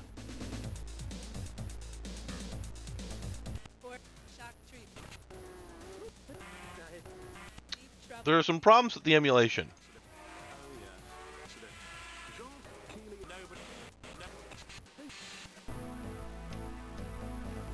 So wait. I'm not sure exactly what's going on here. Let me slow the CPU down.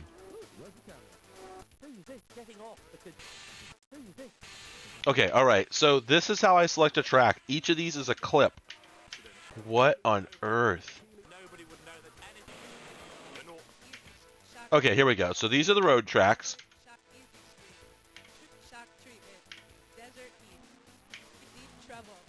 Deep Trouble, Desert Heat, Shock Treatment, Easy Street, and then these ones appear to be actual tracks. So, oh shit!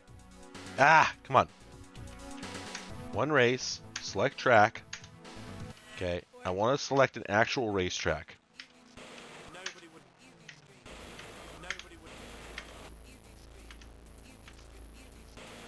Maybe I'm not allowed to?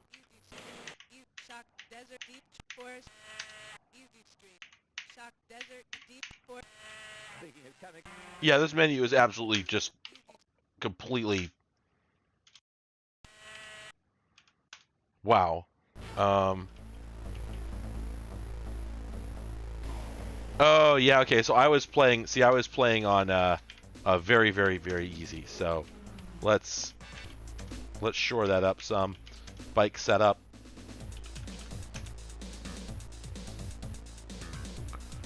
I think this... Yeah, I think Cycle Mania is the name of the game.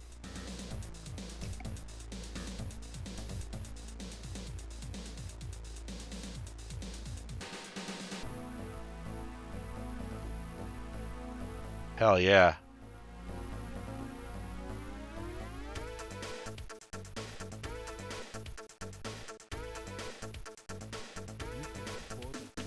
You cannot afford that. Jeff the Breeze Pecor. Robert Electric Bob. Curtis the Clutch.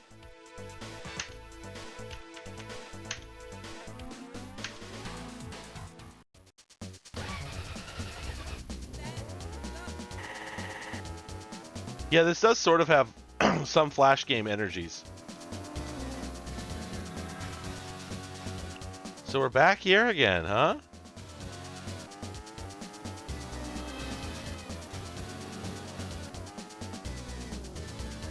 Oh, okay. I just found my brakes on my joystick. Oh, gamepad. Alright, well that's the same level. So yeah, I don't know. Either way, that was not bad. Oh, you know what though? What I didn't do while I was in there? Pardon me. I'm sorry about that. Demo. Nope, it's the same level. Yeah, so I don't know. Alright, well, that was great. Thanks everyone. I've been having a heck of a week. I really appreciate you all showing up. Again, it's both very funny and gratifying that I can just throw a party and people will come. I'm going to start pumping this up probably next week when I'm getting very close to 100,000 subscribers. But on the 30th, this upcoming 30th of this month, I'm going to be having a big 100,000 subscriber special. I'm going to be doing a live show for about 6 to 8 hours, probably closer to 8, from my studio. I'm going to have guests. I'm going to have events. I won't have prizes because there's legal stuff associated with that. I was thinking, like, I want to do a raffle, but I can't. I don't understand the implications. But I'm going to start advertising that probably next week, and I'm just hoping that a lot of people show up because I've been doing this for like 2 or 3 years. I don't write my raps anymore; they just come straight. Anyway, I've been doing this for like 2 or 3 years, and um, for a long time, it was just like this is a thing I also do. And now, all of a sudden, like very rapidly, it has become something that more or less defines me.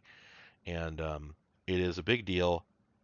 Yes, I'm going to get the YouTube plaque for it, but more importantly, it's a big number in a way that 10,000, 50,000 is not. I'm not likely to hit 250,000. Well, I'm either going to hit it very, very quickly or not for a couple of years. And I don't think I'm likely to hit the other big numbers, you know, any other really, really big numbers for a long time. So it's like, I have one opportunity to celebrate something this big happening in my life because the next one might not come. Maybe I won't have a YouTube career by the time it would have happened. Maybe I'll be dead. Who knows? No telling. So I'd like to make a big deal out of it, and I'd like to have a lot of people show up and party along with me, hopefully, and have a good time because perhaps this is the last thing I ever do that is of this scale. I have been handed an opportunity to perform in front of a lot of people and be a part of a bunch of people's lives in some way. I didn't expect it. I don't expect it to continue, even though I hope and anticipate that it will. But pragmatically, I would like to do something to commemorate the occasion. So, yes, I will be doing some kind of fundraising. I don't think there is going to be a goal or a tracker. I'm just going to be accepting donations and maybe, I don't know, I might put a number on the screen at sometimes. But it's not quite the same thing because, frankly, as much as I would like a large amount of money, um, really what I want is continued viewers and patrons because those are the things that change what my future looks like. If I was given $200,000 right now, oh, I would do stuff with it. But it doesn't tell me where I'll be in 2 years. If I gain 200 patrons, that changes where I'll be in 2 years. So, not that I expect that from this sort of thing. I'm just saying that the donations are not. I was doing that last time for a very specific goal. I still don't fully, still not entirely sure I spent that money sensibly, but either way, it's water under the bridge now. It did help me achieve some very important things for setting up the studio. I just can't remember what they were. But yeah, yeah. I feel like over 250K stuff starts getting weird. Russian sleep experiments, etc. Stuff just starts getting real strange, and I don't know if I want to experience that. But the thing is, I know that at this level things can be fairly comfortable. So I don't know that I'm planning on. Well, I didn't plan on becoming this big. I didn't do anything to become this big other than keep doing what I wanted to do. I haven't run any big, advertising campaigns, as it were. I haven't like partnered with anybody. I haven't, anything. I'm just here doing stuff. The number go up, you know, chart line go up emoji. So, um, anyway, but yeah, I'm gonna celebrate that in a couple weeks here, and I hope everybody will come, and I hope it'll be a big thing, and more than anything, I hope that it won't be the last thing of its type, but it'll be different. It'll be like nothing I've ever done before. Promise you that. I've rearranged the entire studio. I have crew coming in. It's gonna be big. So I'll see you there. Thank you. Thank you, Postal Dog, for the line goes up. Can we get some line goes up emojis in the chat? I will be doing this from probably about 9 a.m. Sorry, probably about 9 a.m. to 6 p.m. Pacific time, because that is the time that works for everybody. I know that is going to leave some people out of the loop. It'll be worth catching on the VOD.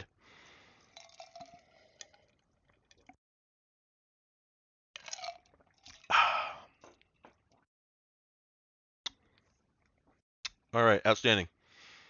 Thank you, everybody. Appreciate those lines.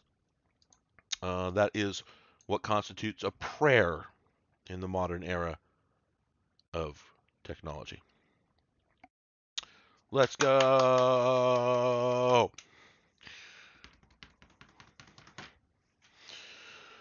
Okay, everyone. Thank you for coming. Have a good night. Bye.